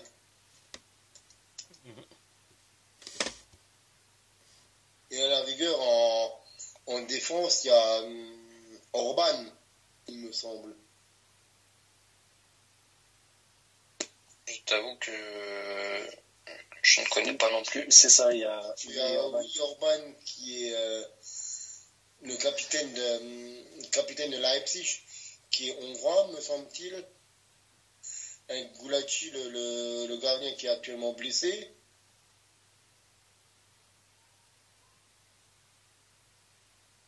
Oui, autrement, il y a vraiment... je suis en train de regarder, c'est relativement faible quand même au niveau prestige, en tout cas. On a du Adam Nagy qui joue à Pise. On a du Roland Salai qui joue à Freiburg. Mais, ouais, Milos Kerkez à Bournemouth. Ancien Milanais d'ailleurs. Si je lis. Oui, et Peter Gulacsi, le gardien, qui est un éternel de Leipzig. Moi, personnellement, pour le groupe du Portugal, donc le groupe F, je suis assez content du tirage. On aurait pu avoir pire quand je vois justement le groupe de la mort. Après, c'est des équipes à pas prendre à la légère. Quand on voit les résultats des derniers matchs turcs, au mois de novembre, ils sont partis gagner l'Allemagne 3-2, en amical peut-être, mais bon, 3-2 quand même à l'Allemagne. Une Allemagne quand même bien avec la tête dans le seau. Au mois d'octobre, ils ont tapé pour les qualifs justement la Croatie chez eux. Ouais, c'est une équipe qui est pas non plus à prendre à la légère. Après, je pense que une équipe avec le meilleur ami de Cyrus, Hakan, le grande Hakan. Exactement, ouais. Hakan qui prend une toute autre dimension cette saison. Replacé au poste de Brozovic, qui fait des merveilles, concrètement, qui fait des merveilles. Et merci Milan de l'avoir donné gratuit, c'est bien, très bien. Très bon choix de votre part. Mais non. Il n'y a pas de souci. Non, vraiment, il a pris plaisir. Toute autre envergure et c'est clairement un des mes je dis pas ça parce que je suis supporter de l'Inter, mais c'est vraiment par rapport à son évolution auquel d'ailleurs je m'attendais pas à ce poste-là parce que je savais qu'il avait la capacité de pouvoir le faire de par sa qualité technique, mais savoir qu'en plus de cela, il est capable aussi de pouvoir peser aussi un peu plus offensivement. Là où Brozovic, j'avais l'impression que malgré qu'on sait qu'il a des capacités offensives, replacé devant la défense, t'avais l'impression qu'il se bridait et que très rarement il utilisait sa frappe de balle. Là où Akan, lui, n'hésite pas à aller devant et tout en ayant aussi un apport défensif très intéressant. Ce qui fait que le type prend une toute autre envergure et je pense que la Turquie va en attendre beaucoup de lui parce que, et à juste titre, parce que cette saison, je pense, et à juste titre, que c'est le meilleur milieu de l'Inter. Et que si ça continue comme ça, il risque d'être très haut placé dans les votes pour les meilleurs milieux de championnat. Je pense. S'il continue ainsi, il risque d'être très bien placé. On lui souhaite en tout cas. En tout cas, voilà pour la Turquie, grosse équipe à se méfier quand même. Et ce qui concerne la République tchèque... Il y a pas mal de joueurs sous-côté. Oui. C'est ça. Et ce qui concerne la République tchèque, j'ai un peu moins de méfiance. De la Juve. Celui qui me déçoit un petit peu du côté turc, c'est Soyuncu, l'ancien de Leicester. Qui est à l'Atlético d'ailleurs, non, en ce moment? Oui, il est à l'Atlético, mais il n'a fait que 4 matchs depuis le début du championnat. Et encore, 4 entrées. Parce qu'il est à 61 minutes. Hein. Ouais. Très peu, oui. Donc, il a fait 13 minutes de Ligue des Champions, il a 74 minutes sur le début de saison. Il n'a même pas un match de jouer. Donc, soit il se fait prêter, soit il risque quand même de se faire souffler un petit peu dans les branches, quoi, au niveau de la composition pour l'Euro. Exactement. Après, il y a la Belgique, on ne sait jamais quoi attendre de la Belgique. L'Angleterre aussi. L'Angleterre qui pour moi est un des favoris. Oui, bien sûr. Ils sont top 3 pour moi favoris avec la France et le Portugal. Bien sûr, bien sûr.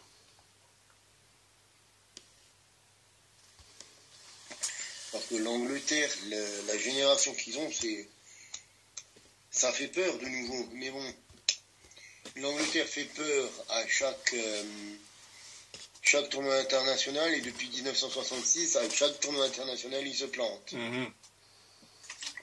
Disons que si c'est une équipe qui colle bien, elle peut faire très très mal, oui.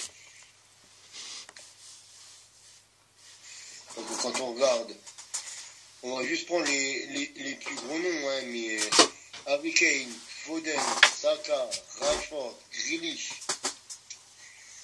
Declan Rice, Walker, Alexander-Arnold, Madison, Tomori, Ramsdale. Et après, on a encore d'autres joueurs derrière qui ne sont pas dénués de tout talent. Un Jordan Pickford, un Maguire quand il est en bonne forme, un Trippier, un Calvin Phillips, un Jordan Henderson, un Rhys James, un Cole Palmer, un Oney Watkins, un Jarrod Bowen. Après, c'est comme on disait la semaine dernière avec Cyrus, faut aussi, c'est comme le Portugal, ils ont des gros noms. Maintenant, il faut voir sur le terrain ce que ça va donner, s'ils arrivent à s'entendre tous ensemble et à faire quelque chose de bien. Globalement, les Anglais, et ça c'est bien, c'est que les jeunes, en général, ils ont tous joué ensemble. Globalement, les jeunes, ils ont tous joué ensemble parce qu'ils ont eu, et ça a été très bien fait, il y a eu un programme qui a été fait suite à la génération, en fait, Rooney, etc., qui ne s'entendaient pas. Du coup, ils ont fait en sorte que, durant les catégories jeunes, une très grande partie de ceux que tu retrouves en pro aujourd'hui, voire même en sélection, ben, se voient en sélection, se côtoient en sélection, ce qui fait que déjà, quand tu vois la sélection aujourd'hui, certains, ils ont peut-être été ensemble depuis les U16, U17, U18, et donc c'est fluide en fait. Pour l'Angleterre, la question dont on va se poser, c'est est-ce qu'ils sont capables d'aller au bout? Parce que l'équipe, elle tourne. Ça, on le sait. C'est juste, est-ce qu'ils vont être capables, au moment fatidique, de pouvoir avoir ce surplus qui leur permettra d'aller chercher les trophées? Parce que les qualités, ils les ont. L'effectif, on sait que globalement, ça tourne. En termes de résultats, Southgate, il a apporté une certaine stabilité de résultats. Il allait très loin en 2018. Il a été stoppé en quart en 2022. Mais bon, voilà, c'était la France, c'est normal. Nous, on aime bien battre les Anglais, quel que soit le domaine. À l'Euro, ils ont été finalistes, même si j'avais prédit qu'ils allaient perdre. Mais bon, voilà, c'est que... Et puis ils ont un avantage, c'est que pour la plupart, ils jouent en championnat anglais. Oui, aussi, ils jouent en championnat anglais. Donc, il y a... Les automatismes, ils les ont. Après, c'est vrai que sur certains postes, tu peux te dire qui est-ce qu'il va prendre. Parce qu'il y a une surabondance à certains postes. Au milieu, Excuse-moi, Cyrus, c'est le même problème qu'on disait la dernière fois avec l'équipe du Portugal. Ouais. Qui choisir pour certains postes où les postes sont triplés, quoi. Ouais, exact. Et que quand on dit triplé, c'est des joueurs de très grand talent, voire des spécialistes mondiaux. Par exemple, je pense que l'Angleterre, c'est la seule équipe au monde qui peut se dire qui a concrètement 4 joueurs de niveau international au poste de latéral droit. Ça, je sais pas qui a ça, quoi. Personne, je pense, a cette telle abondance. Et même, il y a des sélections qui prieraient pour avoir ne serait-ce qu'un arrière-droit valide, comme l'équipe de France. Je pense que si elle pouvait prendre un des 4, elle pourrait prendre soit... Trent, je ne sais pas, parce que je ne sais pas s'il correspondrait à Deschamps, mais s'il pouvait prendre Trippier, Reece James ou Walker, il le prendrait avec plaisir. Mais pourtant... Bon, non, on en a 2, on a Cancelo et Guerrero, c'est déjà pas mal. Ouais, bah oui, exactement. Sans compter Nuno Mendes, d'ailleurs, mais... C'est ça. Ça, ce serait magnifique qu'il arrive à revenir. Tu te dis... Et quand on regarde aussi l'Angleterre, il y a un truc qu'il ne faut pas oublier, c'est qu'il y a quand même beaucoup de jeunes. Il y a énormément de titulaires déjà, de leaders qui ont 25, 26 ans ou moins. Exactement. Quand je regarde les âges, Ramsdale, 25 ans, Tomori, 25 ans, Trent Alexander-Arnold, 25 ans, Declan Rice, 24 ans, Rashford, 26 ans, Saka, 22 ans, Foden, 23 ans, Bowen, 26 ans. C'est tous des joueurs qui ont moins de 26 ans, qui sont déjà et puis des fois, ce qui fait plaisir aussi dans ces listes de grandes compétitions comme l'Euro, c'est t'as toujours un entraîneur qui va te surprendre avec une convocation d'un jeune joueur. Tu t'attendais pas, tu te dis bon, il est trop jeune, et puis il finit par le convoquer, et le joueur il éclate pendant la coupe, quoi. Ouais. C'est ce qu'il faut des fois à certains sélectionneurs d'ailleurs. Vous vous rappelez 2016, Renato Sanchez, c'est là qu'on l'a vraiment connu, il a explosé. Là, je pense que c'est l'année du chouchou de Cyrus, là, Jean Neves, le milieu, le petit jeune de 19 ans. 19 ans, c'est vrai que ça pourrait être son année, même si je pense que les places vont valoir cher quand même au milieu de terrain au Portugal. Cher. Hein. C'est pas facile. Hein. Très très cher. Donc, quand je regarde en Italie, par contre, je suis vraiment en train de réfléchir, de regarder, à part Chiesa et peut-être Barella, qui je mets en qualité internationale, quoi. Bastoni. Ouais. Oui, pourquoi pas, c'est un pourquoi pas. À la rigueur, Donnarumma en international. International quand il a un bon jour, tu vois. Ouais, c'est ça. Après, international, est-ce que tu parles d'aujourd'hui ou potentiellement au moment où la compétition commence? Parce que si Tottenham prend un titre, le gardien, il va step up. Hein. Évidemment. Mais je suis désolé, Tottenham, à part s'il gagne la FA Cup, franchement, Tottenham, je les vois pas gagner le championnat. Ah, c'est ça, non, c'est trop. Non, ça c'est certain, c'est trop tôt. Mais rien que déjà la FA Cup, la lumière que ça va mettre sur Tottenham. Sur Vicario, évidemment. Sur le gardien, sur Udogie aussi. Oui, quand je regarde. Oui, les gardiens, ça va encore. Donnarumma, Vicario, même Carnesecchi ou Provedel de la Roma, ça va, mais après. Lazio, en défense, Provedel. Le milieu de l'Inter. Fratesi. Oui, aussi, c'est vrai qu'il est pas mal, Fratesi. Fratesi, pour moi, il n'a pas encore. Non, pas encore. Mais ça pourrait être la compétition qu'il fait exploser. Mais je sais pas s'il va être titulaire. Il pourrait être le Locatelli de cette année. Ouais. Et après, attention, on en a rigolé vite fait hier sur WhatsApp. La blessure de Ruiz au PSG peut sérieusement faire rappeler Marco Verratti. Et si Verratti fait une grosse 6 gros derniers mois en Ligue 1, faut arrêter avec Verratti, il est cramé, Marco. Ouais, mais je l'ai adoré. Franchement, je l'ai cramé adoré, comme sa cigarette. Mais il est cuit, il est carbo. Il est aussi cramé que ces clubs qui fumaient en boîte, le pauvre Marco. Il est carbo comme Nara. Meilleur que lui. Parce que là, Exactement. Elle était belle. Est-ce qu'il Il est carbo comme Wanda. capable d'être meilleur que lui? Alors, qui peut apporter ce qu'il apporte? Non. Après, attention, Verratti, il a été bon à l'Euro 2021, mais c'était pas le meilleur milieu de terrain à l'Inter. C'était pas le meilleur milieu italien.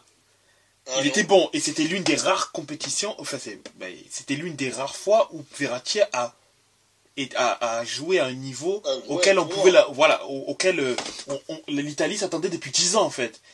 Du coup, voilà, c'est que. Là, vous êtes en train de dire que vous pensez qu'il peut être sélectionné? Ah ben oui, franchement oui, oui. Malheureusement oui, il peut. 5e, 6e milieu de terrain quoi. Bah, aujourd'hui, à l'heure actuelle, il est encore dans la coupe Qatari. Non. Oui. Mais étant donné qu'il joue au padel avec Nasser, ce qui a d'ailleurs causé rupture des ligaments croisés à Nasser, c'est passé un peu en soum-soum, mais Nasser se fait les croiser en jouant contre Verratti au padel. Que Ruiz est blessé, et apparemment, ça semble assez grave. Il s'est pas fracturé l'épaule, mais ça semble assez sérieux. Le PSG est un club sous tutelle, d'après Nasser, si Mbappé ne prolonge pas. Mbappé n'a pas prolongé. Je vois vraiment un tour de passe-passe en faisant revenir Verratti sous un prêt avec 100% de son salaire pris par le club qatari au PSG pour compenser le manque de c'est choix. pas impossible ça. Oui, c'est pour ça que je dis, il pourrait intégrer la liste en tant que 5e, 6e milieu de terrain. Mais les gars, si on garde un tout petit peu de lucidité, ça fait combien de matchs qu'il n'a pas joué avec l'équipe nationale Verratti? Depuis combien de temps? Ça fait longtemps. Ouais, mais rien de problème, c'est, on va dire, de une liste, tu prends à peu près, parce que maintenant c'est 25 joueurs, 26, tu prends 7, 8 milieux. Est-ce que l'Italie, on va dire, est-ce que tu as 4 ou 5 milieux de terrain centraux meilleurs que Verratti en pleine forme? Ben, le problème, c'est que Marco Verratti en pleine forme, on l'a rarement eu. Aussi. Rarement eu en équipe nationale, mais au PSG, il a souvent été le cas, et malheureusement, s'il est très bon au PSG, il y a peu d'arguments pour pas le sélectionner quand t'as pas meilleur que lui. Et puis oui, vas-y, parle. Avec toute la jeunesse que l'Italie dispose, est-ce que justement Spalletti ne voudrait pas tourner la page Verratti et regarder vers ces jeunes? C'est pas impossible, mais il n'y a pas énormément de... Franchement, au milieu de terrain, il n'a pas énormément de munitions. Aujourd'hui, comme joueur italien qu'il pourrait incorporer, bon, t'as Pellegrini de la AS Roma, qui est un très bon joueur. T'as Fratesi de l'Inter, t'auras Barella qui, je pense, aura une lourde responsabilité d'assurer en tant que leader au milieu de terrain. Jorginho, c'est compliqué. Locatelli, depuis l'Euro, il a il m'a personnellement un peu déçu parce que je l'attendais quand même plus haut. Et pour l'instant, il ne répond pas à ce que j'attendais de lui. Pour moi, il a stagné. Et je vais être gentil, il a stagné. Crisante, c'est un bon joueur, mais pour moi, c'est un joueur de complément. C'est pas un joueur à qui tu dois donner beaucoup de temps de jeu. Pour moi, Cristante, pour remettre un petit peu pour les anciens, c'est un petit peu un garçon comme les Perotta à l'époque. Tu vois? Comme les Simone Perotta, ou les Padoin, les Sturari. Ouais, les bons soldats, tu vois. Mais après, franchement, c'est compliqué. Hein. Reste qui? Bonaventura? Ouais. Il y a Jorginho. Ouais, mais Jorginho, il est en perte de vitesse. Ah, il a jamais été très rapide non plus, le gars. Oui, il a jamais été rapide, mais je veux dire que même dans ses performances, à Arsenal, déjà, souvent quand il est aligné à Arsenal, il fait des boulettes. Il est loin d'être incontournable. D'ailleurs, j'ai même pas compris pourquoi Arsenal le prend déjà. Mais... non, moi non plus, mais personne. J'ai pas compris non plus le choix d'Arsenal déjà d'être intéressé par lui. Et lui, son choix de quitter Chelsea pour aller à Arsenal. J'ai rien compris, moi, de A à Z, mais bon, c'est arrivé. Moi, je demande juste une chose à Jorginho en équipe nationale. Ne tire plus les pénaltys, ton cazzo. Et je crois qu'il le veut plus de toute façon, Spalletti. Ouais, il est délivré. Ouais. Ça fait depuis la demi-finale de l'Euro. Tu n'en as pas mis un. Mais Spalletti, il a dit qu'il allait arrêter de toute façon avec lui, je crois. Ah oui, mais il faut. Parce que même moi, je les tire mieux les pénaltys. Même Jeff, il les tire mieux les pénaltys. Là, on veut des preuves. Pas de soucis. Ah non, mais il faut plus. Quand j'ai vu qu'on avait le pénalty là l'autre jour, j'étais... Allez, il faut que ça soit quelqu'un qui tire, tout d'un coup, je vois Jorginho fait... Ah non, c'est pas possible. Mais il veut qu'on se qualifie pas, en fait. C'est ça, le truc. Et qu'est-ce qui s'est passé? Je le vois faire sa course de lancer, il loupe. En tout cas... Ça m'étonne même plus. En tout cas, on a bien envie de revoir une belle équipe d'Italie, comme on l'a connue avant. Mais moi, je demande que ça, mais... ça va être dur, hein. Franchement, à part Chiesa, pour moi, je n'ai pas de joueur de niveau classe mondiale. Et il faudra un énorme Chiesa pour que l'Italie puisse envisager d'aller loin, parce que offensivement, et ça, bon, Camille, on l'a déjà dit plus d'une fois et on a été d'accord là-dessus, si tu lèves Chiesa, cette sélection italienne, c'est le quasi-désert, en fait. Franchement, t'enlèves Chiesa, tes meilleurs joueurs en attaque, c'est Scamacca et Raspadori, voire Politano. Exactement, et c'est compliqué, hein. C'est très compliqué. Franchement, je suis désolé, mais tu regardes, la Suisse, ils ont d'aussi bons attaquants, quoi, limite. Après, pour les Italiens, je pense que ça va être plus chaud, on va dire, avec l'Espagne, que l'équipe croate, qui a une partie un peu vieillissante, qui essaye de se renouveler. Je trouve que c'est pas l'équipe de Croatie qu'on a eu il y a quelques temps en arrière. Hein. Oui. Et surtout, la Croatie va laisser plus d'espace dans le jeu. Ouais. Et là, l'Italie peut avoir plus de chances de manœuvrer. Alors que l'Espagne, c'est très stéréotypé. Et quand ils ont le ballon, c'est vraiment compliqué d'avoir récupéré. Et ensuite, passer en transition. Ah, l'Espagne, pour le coup, ils ont une équipe qui fait assez peur. Hein. Alors pour moi, sur ce groupe-là, je verrais bien l'Espagne prendre la tête et l'Italie deuxième. S'il y a un grand Alvaro Morata, l'Espagne peut aller très loin. Si par contre il est dans une forme médiocre, ça peut sortir de la phase de poule. Fais attention avec le petit Rodri, le petit Gavi, type d'Espagne. Mais je crois que c'est Gavi qui s'est fait les croisés, non? Gavi, Oui. Ouais. Donc, déjà, Gavi sera pas là, du coup. Pedri, il est toujours blessé à H24. Ouais, je pense que ça va être dur pour Gavi, ouais. Plus les croisés à 19 ans, c'est chaud. Hein. Il peut revenir. Voilà. Mais apparemment, ses ménisques seraient vraiment, vraiment bien touchés. Et généralement, c'est ça qui est un peu plus grave dans cette blessure-là, c'est parce que les croisés, tu te fais opérer, tu as une grosse rééducation, mais tu peux revenir. Les ménisques, par contre, influent vraiment sur la manière dont tu te déplaces et la flexibilité de ton genou. Et puis pareil, sur les blessures, pareil, moi j'ai un gros doute sur Nuno Mendes. Je sais pas combien de temps ça fait qu'il est blessé, mais j'ai peur pour lui. Hein. Je sais même pas s'il a joué en Ligue 1 déjà cette saison. Hein. Je crois pas. Que non. Je crois pas. Non, son dernier match, si je me rappelle, je crois que c'était même avec le Portugal. Hein. Je crois qu'il a pris 4 ou 5 mois de blessure. Hein. Donc déjà, je crois qu'il est pas là avant 2024. Oui, il ne revient que qu'en janvier-février 2024. Lui. Il revient pas tout de suite. Comme Kipembe. Donc, ça va être compliqué pour eux deux d'espérer venir à l'Euro s'ils n'arrivent pas à se remettre vite de la blessure sans rechuter. Bah, Kipembe, déjà, ça va être difficile parce qu'il y a abondance dans l'axe. Et Nuno, il peut espérer y être parce que je pense pas que le sélectionneur l'ait oublié, mais il faut qu'il revienne à 100%. S'il revient pas à 100%, c'est ça en fait, il faut pas qu'il rechute. Ouais. Et pourtant au PSG, Mendes a montré qu'il était quand même assez fragile, quoi. Ouais, c'est ça.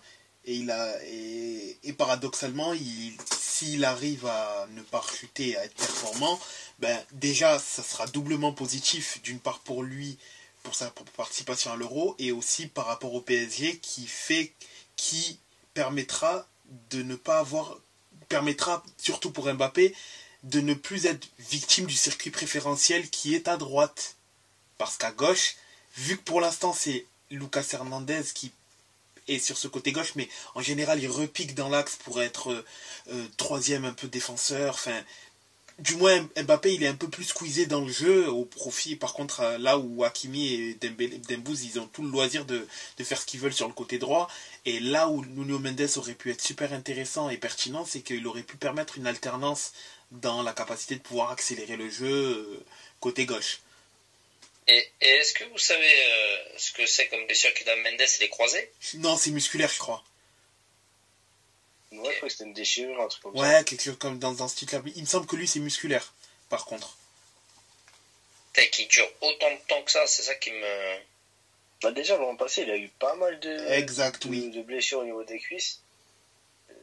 Il avait, je